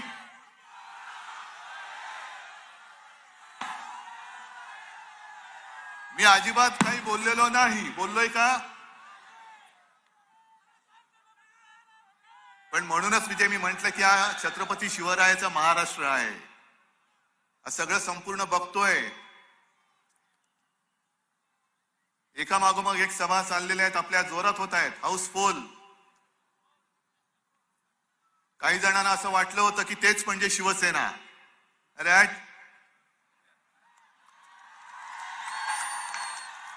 आम्ही सभेत घुसणार, अशा घुशी खूप पाहिल्यात आम्ही. पण निवडणुकीमध्ये अशा सगळ्या घुशींना त्यांची बिळं खोदून शेपट्यात धरून राजकारणामध्ये आपटायचे आहेत. बऱ्याच दिवसांनंतर, वर्षांनंतर पाचोऱ्यात आलेलो आहे. वैशालीताई त्यांनी जे काय म्हटलं ते बरोबर आहे. आज खरंच आरोतात्यांची उणी भासते, नक्कीच भासते. एक कणखर, खंदा, जिद्दी, मेहनती आणि अत्यंत प्रामाणिक, विश्वासू असा सहकारी जाणं हे फार मोठं नुकसान असतं. अगदी 40 गद्दार हरामखोर गेले तरी फरक पडत नाही, पण एक विश्वासू माणूस जेव्हा जातो ना, तेव्हा फार मोठा खड्डा पडतो. आणि आज माझ्या हस्ते त्या लॅबचं उद्घाटन केलं, नक्कीच आनंद आहे मला. पण पुतळ्याचं अनावरण करावं लागेल मला, असं मला कधीही वाटलं नव्हतं. अभिमान याही गोष्टीचा आहे की वैशालीताईची आठवण मी सांगितली मगाशी एका छोटेखानी कार्यक्रमात. किती साल होतं मला आता आठवत नाही. दुपारच्या वेळेला घरी जेवायला आलो होतो त्यांच्या घरी, आणि आरोत्यात्यांनी वैशालीताई समोर आल्यानंतर मला सांगितलं, उद्धवजी ही माझी मुलगी, कॉलेजमध्ये जाणारी मुलगी. आणि मी सहज विचारलं काय करतेस? आणि खरंच सांगतो तुम्हाला, तेव्हा आरोतात्याने आणि वैशालीताईने जे सांगितलं ते मला काही कळलं नव्हतं. पण त्यावेळेला जे कळलं नव्हतं ते वैशालीताईने आज करून दाखवलं. अभिमान आहे की शेतकऱ्यांनी मेहनत केल्यानंतर त्याचं आयुष्य, त्याचं कुटुंब समृद्ध कसं व्हावं याच्यासाठी झटणारं हे घराणं आहे. काय काय काय काय वेगवेगळ्या गोष्टी आहेत. एक पाकिट दाखवलं त्यांनी, त्याच्यामध्ये काहीतरी एक वेगळ्या प्रकारची बुरशी आहे. ती मातीमध्ये मिसळली तर मातीचा कस वाढतो आणि पीक सुद्धा कसदार येतं. पण त्याच बरोबरीने मी आणखीन आता विचारलं वैशालीताईला, ती म्हणाली होय ते पण केलेलं आहे. चांगलं पीक आल्यानंतर जर त्याला कीड लागली तर कीड मारण्याची सुद्धा औषधं ही आरोतात्याने हातात देऊन ठेवलेली आहेत. कारण कसता तुम्ही, निवडणूक आल्यानंतर प्रचार तुम्ही करता. मर राबता तुम्ही आणि टिकोजीरावरती बसतात गुलाबो गँग असं संजय राऊत म्हणतात. यांना वाटतं आपण म्हणजे बसले घोड्यावरती बसवल्यानंतर घोड्याची लाथा तुम्ही खायच्या, घोड्याचे लिदा यांनी म्हणजे तुम्ही खायच्या आणि यांनी आपली घोडेस्वारी करायची. नाही चालणार. आता त्यांना जसं चढवलं होतं ना घोड्यावर तसं आता खाली पुन्हा खेचण्याची सुद्धा वेळ आलेली आहे. ठीक आहे, निवडून दिले तुम्ही, ते झाले गद्दार, निवडून दिलेले गद्दार झाले, पण निवडून देणारे आज माझ्या सोबत आहेत, आजही माझ्या सोबत आहेत. आणि म्हणून ज्यांनी तुमच्या निष्ठेला डाग लावला, कलंक लावला, ज्यांनी आपल्या या भगव्याला कलंक लावला, तो कलंक तर धुवायचा आहेच, पण ते कलंक लावणारे हात सुद्धा राजकारणामध्ये आपल्याला कायमचे गाडून टाकायचे आहेत. आहे हिंमत आहे का तुमच्यामध्ये? नक्की. कारण नाहीतर या नुसत्या गर्दीला अर्थ नाहीये. लोक आता बोलायला लागलेली आहेत. अंबादास, तुम्ही शेतकऱ्यांच्या व्यथा सांगितल्या, खरं आहे हे. आज कापूस घरामध्ये पडलाय, मंत्री म्हणतील अरे घरामध्ये पडलाय ना, कर गादी आणि झोप त्याच्यावर. आम्ही कसे झोपतो कापसाच्या गादीवर? पण तसं नाहीये ते. आज संपूर्ण महाराष्ट्रामध्ये, ठीक आहे हो, आपलंही सरकार होतच ना, पुन्हा येणारच आहे, पुन्हा आणणारच आहोत.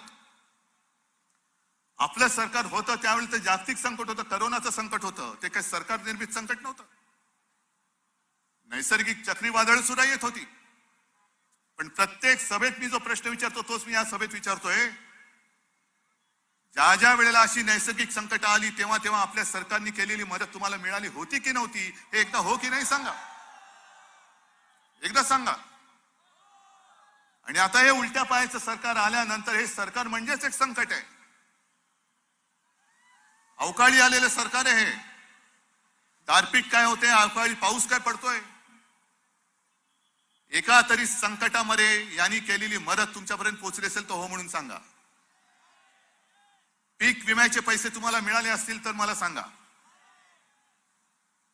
मग हे बोलायचं नाही तर काय करायचं? आता सुद्धा येताना मला इथला एक शेतकरी भेटला, कवी आहे, खरं म्हणजे इकडे आला असेल पण मुद्दामून त्याला स्टेजवरती आणत नाही. कारण सरकारच्या विरोधात जर का काही बोललं, सरकारच्या विरोधात नाही, जर काही खरं बोललं तर त्याच्या मागे पोलिसांचा ससेमिरा लावतात. मला पोलिसांना सुद्धा सांगायचं, तुम्ही सुद्धा शेतकऱ्याची मुलं आहात. हा जर का शेतकरी आज मेला, आत्महत्या केली, तर तुमच्या घरामध्ये सुद्धा अन्नधान्य येणार नाहीये, तुमच्या घरात सुद्धा येणार नाही. तुम्ही सुद्धा शेतकऱ्याची मुलं आहात. पण जर शेतकऱ्यांनी जर त्याच्या व्यथेला शब्दांकन करून टाहो फोडला तर लगेच तुम्ही त्याला अटक करणार. आणि काय चुकलंय? हे सरकार जे फिरतंय, सगळीकडे वाऱ्या करतंय, त्या शेतकऱ्यांनी विचारलंय की झाल्या असतील तुमच्या वाऱ्या तर जरा या आमच्या बांधावरी. आणि अनाथाच्या नाथा झाल्या असतील तुमच्या वाऱ्या तर या जरा बांधावरती. तुमचं सगळं चाललं असेल ओके मधी, पण माझ्या कापसाला भाव कधी? हा विचारणारा इथला शेतकरी आहे. पण शेतकऱ्याला मुद्दामून मी व्यासपीठावरती आणलं नाही. तशीच एक आपली बहिणाबाई, इथली खानदेशाची, आठवते का कोणाला? बहिणाबाई ऐकले का कधी नाव? कोणी ऐकलंय? ऐकलंय ना? पण नशीब, मी असं म्हणेन नशीब बहिणाबाईचं. कारण जर का आज बहिणाबाई जर का असत्या तर त्यांना सुद्धा या नतद्रष्ट सरकारने तुरुंगात टाकायला कमी केलं नसतं. आणि त्या बहिणाबाई किती सोप्या भाषेमध्ये बोलायच्या, काय सुंदर. म्हणजे मोठमोठे जे पंडित समजावू शकत नाही ती अशिक्षित बाई अगदी सोप्या भाषेत बोलून जायची, बोलून गेली. आणि तिने 4 ओळी ज्या बोललेल्या आहे, इमानाले इसरला त्याला नेक म्हणू नये, जो इमान विसरला त्याला नेक म्हणू नये, आणि जन्मदात्याले भोवला त्याला लेख म्हणू नये. हे जन्मदात्याला भोवणारे हे सगळी गद्दार. मगाशी घोषणा दिली, मला लाज वाटली, कोण आला रे, कोण आला? गद्दारांचा बाप आला. म्हटलं नाही रे बाबा, आम्ही त्यांचा बाप अजिबात नाही. ही अशी घाणेरडी अवलाद आपली असू शकत नाही. पाठीवरती तर सोडाच, पण आईच्या कुशीवरती वार करणारी गद्दारांची अवलाद ही आमची असू शकत नाही. आणि काय भाषण ऐकत ऐकत आपण सगळेजण मोठे झालो. ते तर फार मोठे झाले. मगाशी अरविंद तुम्ही सांगितलं ना ते काय कुछ लोग बाप बदल देते, अरे बाप तो बदल देते लेकिन बाप चुरा भी लेते. यांना स्वतःच काही नाहीये. मागे मला वाटतं मालेगावच्या सभेमध्येच का आणखीन कुठल्या खेडच्या की आता उद्धव ठाकरेंची तोफ धडाडणार. मगाशी संजय राऊतांचा उल्लेख केला, आता शिवसेनेची तोफ आली. ही ढेकणं मारायला तोफीची गरजच नसते. ही ढेकणं आहेत, पण ही साधी सुधी ढेकणं नाहीत. तुमच्या मेहनतीचं रक्त पिऊन ठसठशीत फुगलेली ही ढेकणं आहेत. आणि ढेकणं मारायला तोफ लागत नाही. ढेकणं मारायला तुमचं फक्त एक बोट फक्त चिरडून टाकू शकतो ढेकणाला. फक्त एक बोट. पण काय आपण दिलं नव्हतं. आज मी तुमच्या समोर आलेलो आहे. मला खरंच आश्चर्य वाटतं. आज तर माझ्याकडे काहीच नाहीये, कारण त्यांनी शिवसेना नाव चोरलेलं आहे, त्यांनी धनुष्यबाण चोरलेलं आहे, माझे वडील चोरतायत. काही माझ्याकडे नसताना सुद्धा तुम्ही का आलात हा प्रश्न मला नेहमी पडतो. पण त्या प्रश्नाचं उत्तर एकच आहे, तुम्ही आलात कारण तुम्ही घेणारे नाहीत, तुम्ही आशीर्वाद देणारे आहात.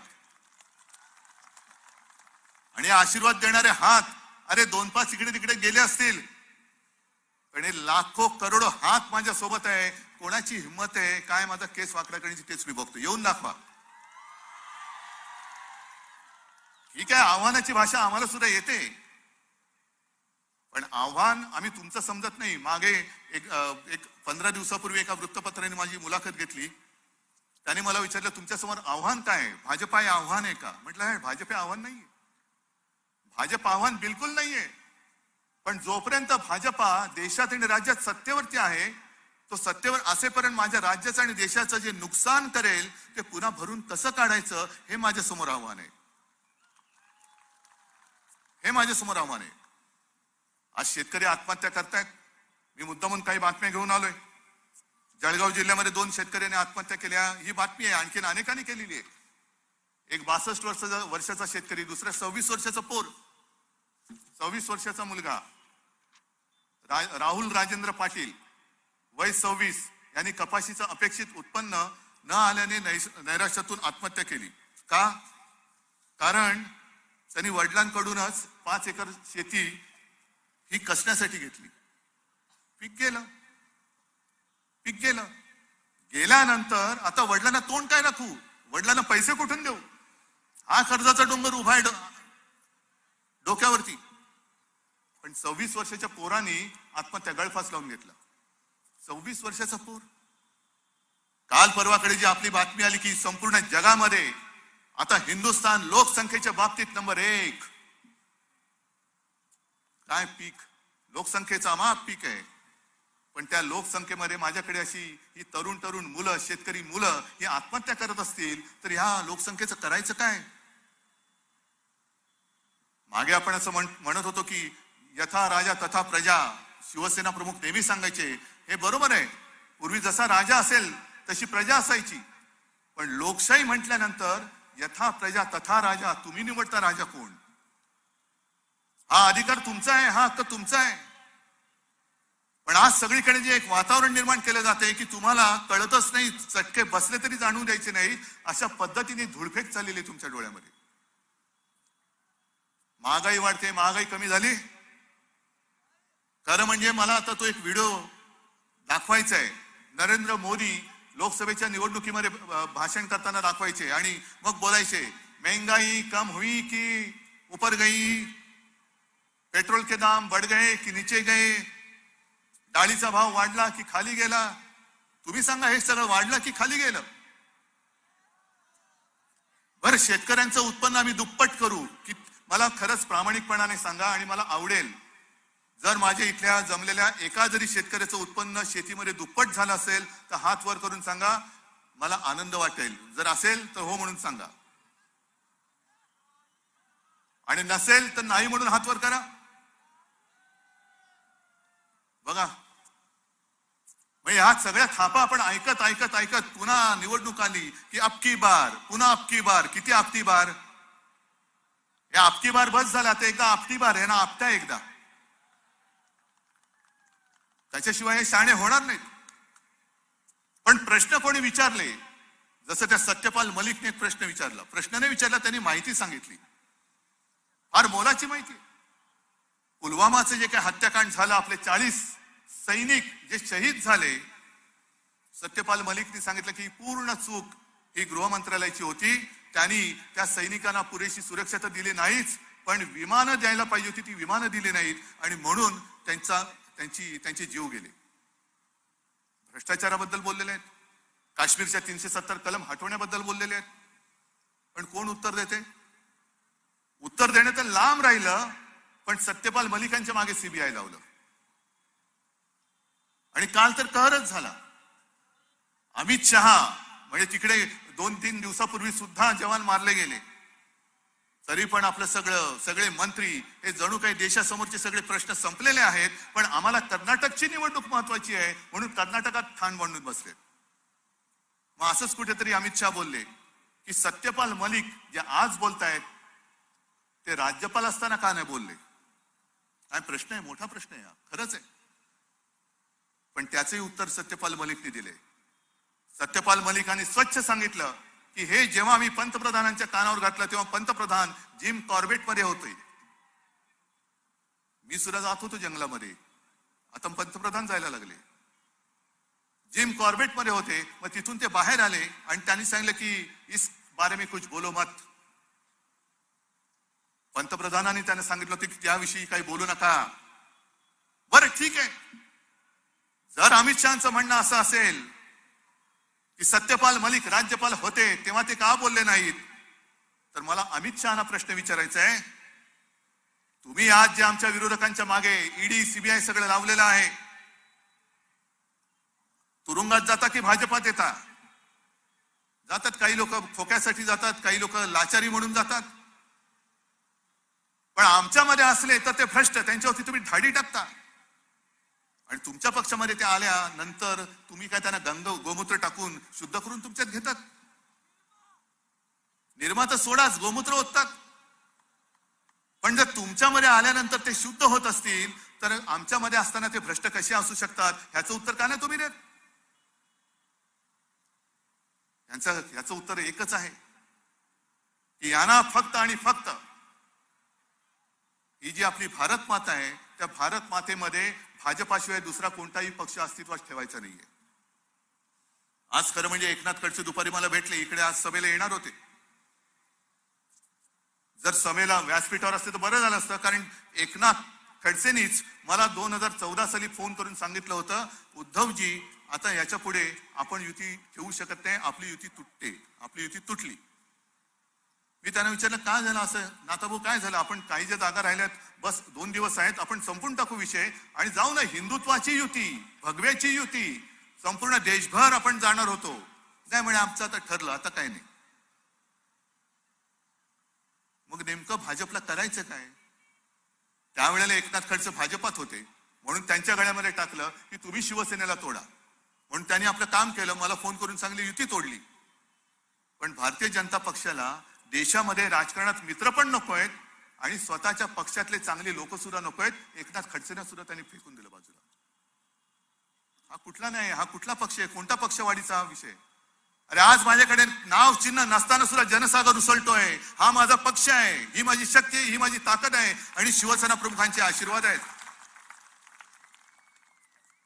पण स्वतःच्या पक्षात जी चांगली माणसं आहेत, जी आपल्याला डोईजोड होणार आहेत, त्यांच्यावरती भ्रष्टाचाराचे आरोप करायचे, त्यांना पक्षातून काढून टाकायचं, पक्षातून ते जातील असं बघायचं आणि दुसऱ्या पक्षातल्या लोकांना भ्रष्टाचाराचे आरोप करून स्वतःच्या पक्षात घ्यायचं, हा कोणता न्याय आहे? मला तर काय कळत नाही, तुम्हाला कळते? म्हणजे दुसऱ्या पक्षात असतील त्यांना नामोहरम करायचं, पण सगळेच काही घाबरणारे नसतात. तो या गुलाबो गँग सारखे काही संजय राऊत सारखे मर्द सुद्धा असतात. त्याला छळलं, जवळपास 100 दिवस त्याला तुरुंगात टाकलं, पण तो बोलला मी मेलो तरी बेहतर चालेल, पण मी भाजपात येणार नाही. अनिल देशमुखांचं सुद्धा तेच. हसन मुश्रीफ त्यांच्या पत्नीने तर रस्त्यावरती येऊन सरळ पोलिसांना सांगितलं की आम्हाला तर गोळ्या घालून मारून टाका, पण या तुमच्या आता धाडी बंद करा. त्यांच्याकडे जे सगळे आपले गेले, ज्यांच्यावरती भ्रष्टाचाराचे आरोप केले होते, ते सगळे तिकडे गेले आणि गोमूत्राने आंघोळ करून छान स्वच्छ पवित्र झाले. पण जे शिवसेनेत राहिले ते सगळे, म्हणजे त्याच्यात आपले नितीन देशमुख गुवाहाटीला नेला होता, झोपेचं इंजेक्शन दिलं, मारहाण केली, तरी पण सांगितलं मी मेलो तरी मारून टाका मला, पण मी तुमच्यासोबत येणार नाही.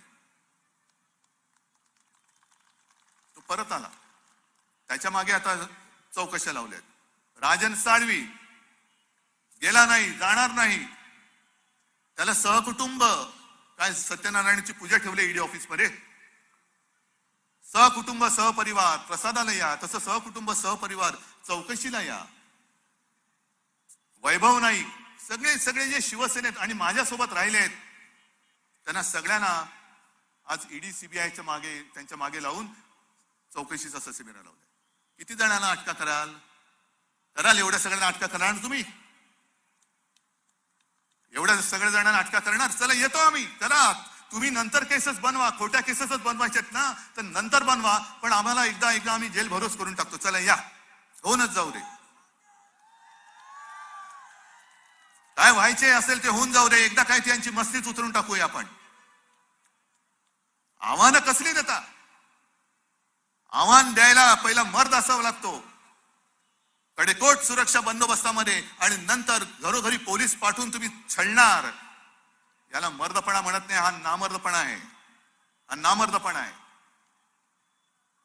जे जे प्रश्न विचारतायत, राहुल गांधींनी प्रश्न विचारले अदानीवरनं, उत्तर कोण देणार?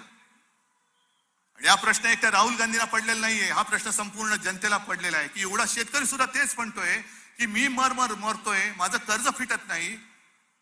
पण हा केवळ पंतप्रधानांचा मित्र गेल्या 5, 7, 8, 10 वर्षामध्ये जगात दुसऱ्या क्रमांकावर कसं काय जाऊ शकतो?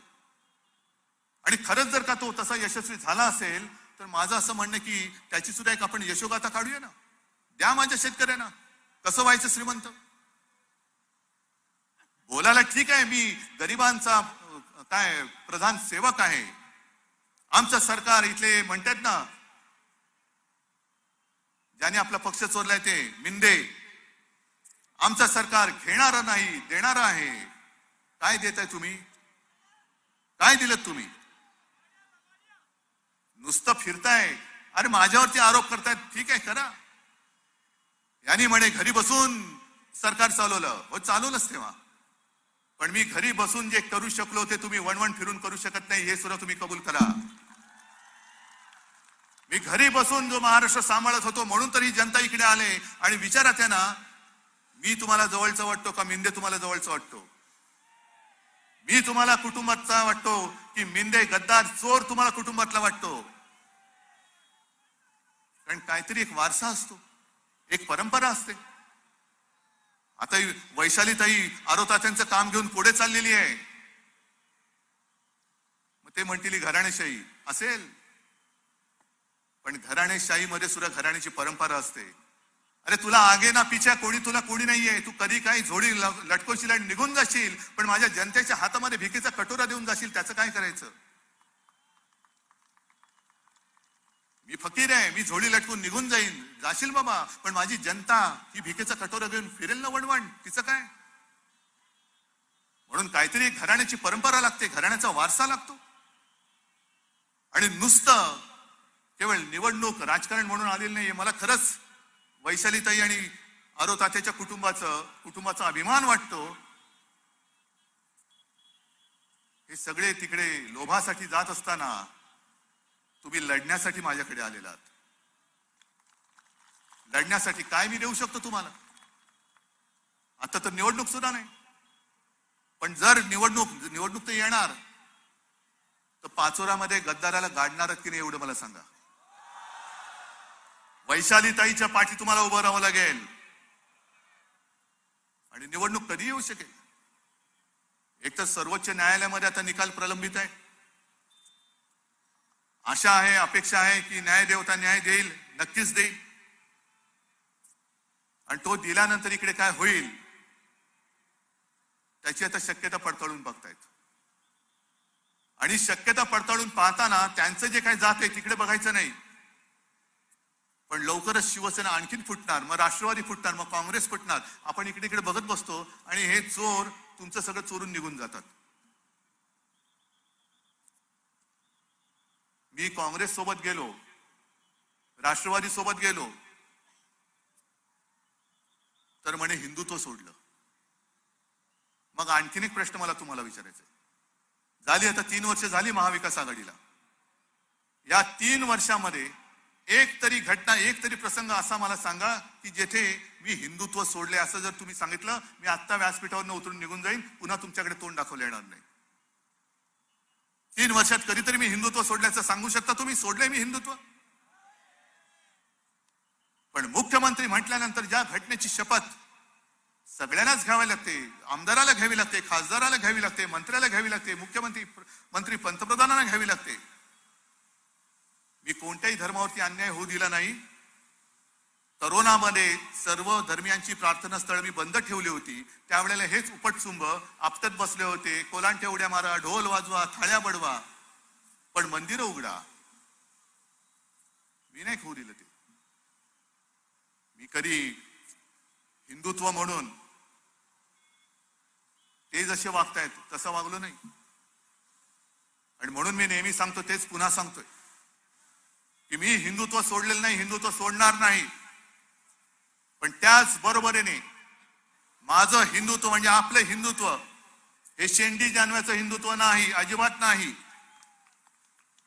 भारतीय जनता पक्षाने खरं सांगायचं की तुमचं हिंदुत्व नेमकं काय आहे हे तुम्ही सांगा. मी तर सांगितलेलं आहे, जे शिवसेना प्रमुख बोलले की आमचं हिंदुत्व हे आमचं राष्ट्रीयत्व आहे. पण भारतीय जनता पक्षाचं जे चाललेलं आहे, काय संपूर्ण घोळ चाललेला आहे की नेमकं त्यांना कळतच नाही की हिंदुत्व म्हणजे काय. काय त्याला आगा पिछा शेंडा बुडका काहीच नाही भाजपच्या हिंदुत्वाला.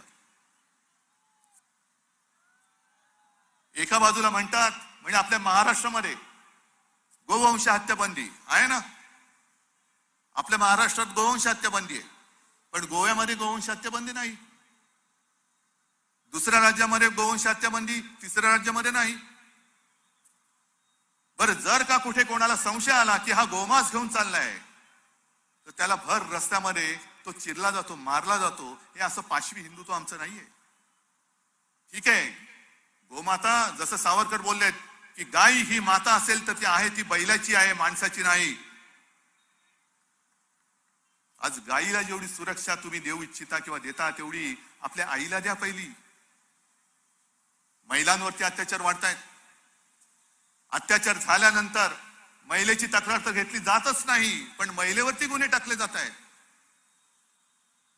गेल्या 15 दिवसापूर्वी जे ठाण्यामध्ये घडलं, एक शिवसेनेची कार्यकर्ती रोशनी शिंदे अगदी दिवसा ढवळ्या तिच्या कार्यालयात घुसून या गँगवाल्यांच्या महिला गँगस्टरनी तिच्यावरती हल्ला केला. बरं, ती ताई तरुण आहे, मातृत्वाचा उपचार घेते. ती हात जोडून सांगते, डोळ्यात पाणी आणून सांगते की मला मारू नका, मी उपचार घेते. काही ऐकायला तयार नाही. तू आमची बदनामी केलीस, माफी माग. तिने माफी मागण्याचा व्हिडिओ तयार करून दिला आणि ती हात जोडून कळवळून सांगत असताना सुद्धा तिला पाडून तिच्या पोटामध्ये लाथा मारल्या. हे तुमचं विकृत, हे तुमचं हिंदुत्व, हे हिंदुत्व आम्हाला मान्य नाहीये. नाही, कोण नाही घुसलेलं हो, हिंमत नाही, बसा. हे हिंदुत्व मान्य नाहीये. पण त्याच्या पलीकडे सुषमाताई वगैरे सगळ्या होत्या. दुसऱ्या दिवशी मोर्चा काढला. रोशनी शिंदेची तक्रार अजूनही घेतलेली नाही, पण रोशनी शिंदेवरती मात्र गुन्हे दाखल केलेले आहेत.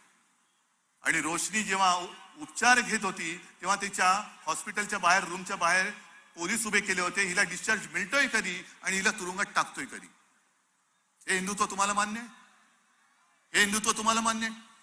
या हिंदुत्वाच्या दिशेने आपल्याला देश न्यायचा आहे. आणि मग जर का सैनिक सत्यपाल मलिक म्हणाले त्याच्याप्रमाणे यांनी निवडणुकीच्या प्रचारासाठी मारले असतील तर भारत मातेची सुपुत्रांचे जीव हे भाजपासाठी असे आपण उदारपणाने वळून टाकायचे? मी हा संदर्भ मागे सुद्धा दिला होता, गेल्या सभेत सुद्धा दिला की कारगिलच्या युद्धानंतर तेव्हाचे जे आपले लष्कर प्रमुख होते मलिक, त्यांनी सुद्धा सांगितलं होतं की भारतीय जनता पक्ष हा निवडणुकीमध्ये 3 लष्कर प्रमुखांचे फोटो वापरतोय, कृपा करून तुम्ही वापरू नका. वाजपेयींनी ताबडतोब ऐकलं आणि ते फोटो काढून ठेवले. तेव्हा जर का हे पंतप्रधान असते तर कदाचित लष्कर प्रमुखाच्या मागे सुद्धा ईडी सीबीआय लावली असती. पण शेवटी हे चालून आपण कुठपर्यंत घेणार हा प्रश्न आहे. ठीक आहे, मी आज पाचोऱ्यामध्ये आलो, पाचोरा जिवंत आहे. आणि हा जिवंतपणा, हा सगळा जो हा भगवा आहे, हे भगवे फडकलेत, ह्याच्यावरती त्यांचा अधिकार नाही. चोरांचा आणि गद्दाराचा अधिकार भगव्यावरती असूच शकत नाही. खंडोजी खोपडे आणि सुराजी पिसाळच्या हातामध्ये भगवा कधी शोभून दिसत नाही. ही अवलाद आहे, ही चोरट्यांची आणि भामट्यांची आहे. ज्यांना स्वतःचं काही नसतं त्याला दुसऱ्याचं चोरावं लागतं. आणि म्हणून भारतीय जनता पक्ष सुद्धा तेच करतोय. गेल्या रविवारी जे घडलं खारघरला, जवळपास 15 अधिकृत जाहीर केलेले मृत्यू आहेत. 15 ना. काय केलं तिकडे त्यांनी? तुम्ही सगळेजण जमलात. समजा मी बुवा आहे, महाराज आहे, मी नाहीये, महाराष्ट्र अजिबात नाही, आणि तुम्ही माझे शिष्य असाल तर पहिलं तुम्हाला म्हणजे माझा सत्कार करून तुम्हाला काहीतरी असं भारावून टाकायचं, म्हणजे तुम्ही त्यांचे मत ठरवा. किती विकृत प्रकार आहे हा. म्हणजे तो जो काय हेतू आहे तो हेतू सुद्धा शुद्ध नाही. म्हणजे स्वतःकडे नेता नाही, काही आदर्श नाही, म्हणून दुसऱ्याचे आदर्श चोरायचे, दुसऱ्याचे नेते चोरायचे, कोणाचे बाप चोरायचे, कोणाची आई चोरायची आणि मग मत मागायची. म्हणून माझं जे आव्हान दर सभेत देतो ते माझं आव्हान आज आहे भारतीय जनता पक्षाला. मागे मी बोललो होतो की महाराष्ट्र भाजपने जाहीर करावं की खरोखर ते येणाऱ्या निवडणुका मिंदेंच्या नेतृत्वाखाली लढणार आहेत का, आणि जर लढणार असतील तर बावनकुळे जे बोललेत की मिंदेना आम्ही फक्त 48 जागा देऊ, 48 जागा देणाऱ्याचं नेतृत्व महाराष्ट्र भाजप मानणार आहे का?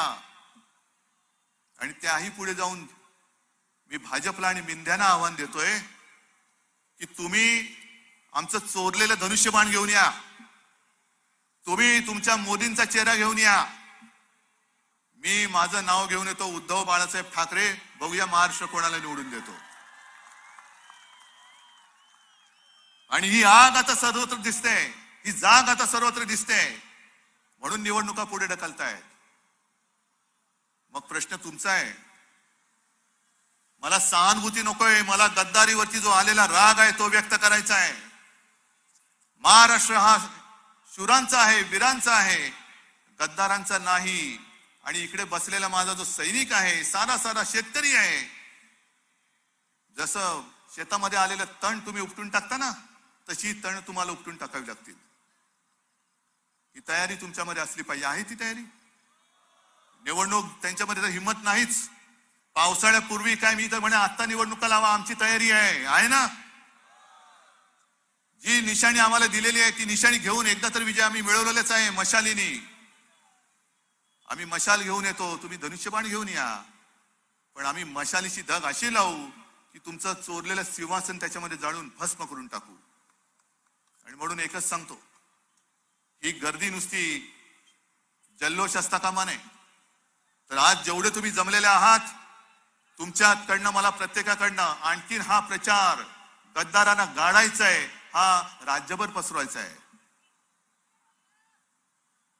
आपली जी बदनामी ह्या मिंध्याने करून ठेवलेली आहे. महाराष्ट्र म्हटल्यानंतर गद्दारांचा महाराष्ट्र होऊ शकत नाही. महाराष्ट्र हा वीरांचा आहे आणि हे वीर माझ्यासोबत बसलेले आहेत. जशी महाविकास आघाडीची आपली एक वज्रमुठ असते, त्या वज्रमुठीमध्ये शिवसेनेची सुद्धा वज्रमुठ महत्वाची आहे. आणि ती वज्रमुठ जरा मला एकदा दोन्ही हात वर करून दाखवा की सरकार कधी निवडणुका लावून या. आणि मला भाजपला आणि मिंध्यांना सांगायचं, जर तुमच्यात हिंमत असेल ना, मर्द असाल, तर तुम्ही या वज्रमुठीचा सामना करून दाखवा. मी वाट बघत होतो, पण आता थांबतो, कारण वाट बघत होतो घुसणारे कधी घुसतायत, पण ते घुसण्याची त्यांनी हिंमत दाखवली नाही, दाखवू शकत नाही. कारण संजय राऊत जे बोलले होते, तुम्ही घुसाल पण परत जाऊ शकणार नाही. अजूनही आम्ही संयम बाळगतो आहोत, म्हणजे आम्ही नामर्द नाही आहोत. सिल्लोड मध्ये मी आता पूर्ण राज्यभर येणार आहे, पण जिथे मी पोहोचू शकेन तिकडे तर येईन, पण जिथे येणार नाही तिकडे तुम्ही काम करायचंय. करणार तुम्ही नक्की. तुमच्यावरती पुढच्या विधानसभेच्या विजयाची जबाबदारी सोपवू. अरे येतो, सिल्लोड मध्ये पण येतो, सगळीकडे येतो. ठीक आहे नाही, सगळीकडे येतो. जळगाव पूर्ण पिंजून काढणार, महाराष्ट्र पूर्ण पिंजून काढणार. पण पिंजून काढल्यानंतर नुसता कापसासारखा पिंजायचं नाहीये, या गद्दारांची विल्हेवाट लावून टाकायची आहे. आणि म्हणून तुम्ही एवढे सगळेजण आलात. उन्हाळ्याची पर्वा न करता आलात. ही आग, मागे एकदा शिवसेना प्रमुख बोलले होते, आता तर संध्याकाळ झाले, की दिवसा सूर्य आग ओकत असतो आणि खाली जमीन तापलेली असते, पण मध्ये जी तुमची डोकी आहेत ती विचारांनी तापली पाहिजेत. आणि ती जर काय भडकली तर समोर कोणी किती ताकदवान येऊ द्या, त्याचा फडशा पडल्याशिवाय आपण थांबू शकत नाही, आपल्याला कोणी थांबवू शकणार नाही. हीच एक जिद्द मनामध्ये बाळगतो आणि तुमची रजा घेतो. जय हिंद, जय महाराष्ट्र. यानंतर आभार प्रदर्शन ॲडव्होकेट अभय पाटील करतील. सर्व उपस्थित प्रेक्षकांना नम्र विनंती आहे की तुम्हा आम्हा सर्व सगळ्यांनी सामुदायिक राष्ट्रगीतसाठी सावधान मध्ये उभं राहायचं. राष्ट्रगीत सामुदायिक होईल. सामुदायिक राष्ट्रगीत केले, सावधान हो गए, सावधान. जनगण मन अधिनायक जय हे भारत भाग्य विधाता. पंजाब सिंध गुजरात मराठा द्राविड उच्छल वंग. विंध्य हिमाचल यमुना गंगा उच्छल जलधित रंग. तव शुभ नामे जागे, तव शुभ आशीष मागे. गाहे तव जय गाथा, जनगण मंगलदायक जय हे भारत भाग्य विधाता. जय हे, जय हे, जय हे, जय जय जय जय हे. भारत माता की जय. भवानी. धन्यवाद. अभय पाटील आभार प्रदर्शन करतील. सर्व प्रेक्षकांना नम्र विनंती आहे की आदरणीय साहेबांचं आता इथून प्रस्थान होणार आहे, तर कुणीही रस्त्यावर जाऊ नका, थोडा वेळ थांबा, साहेबांना जाऊ द्या.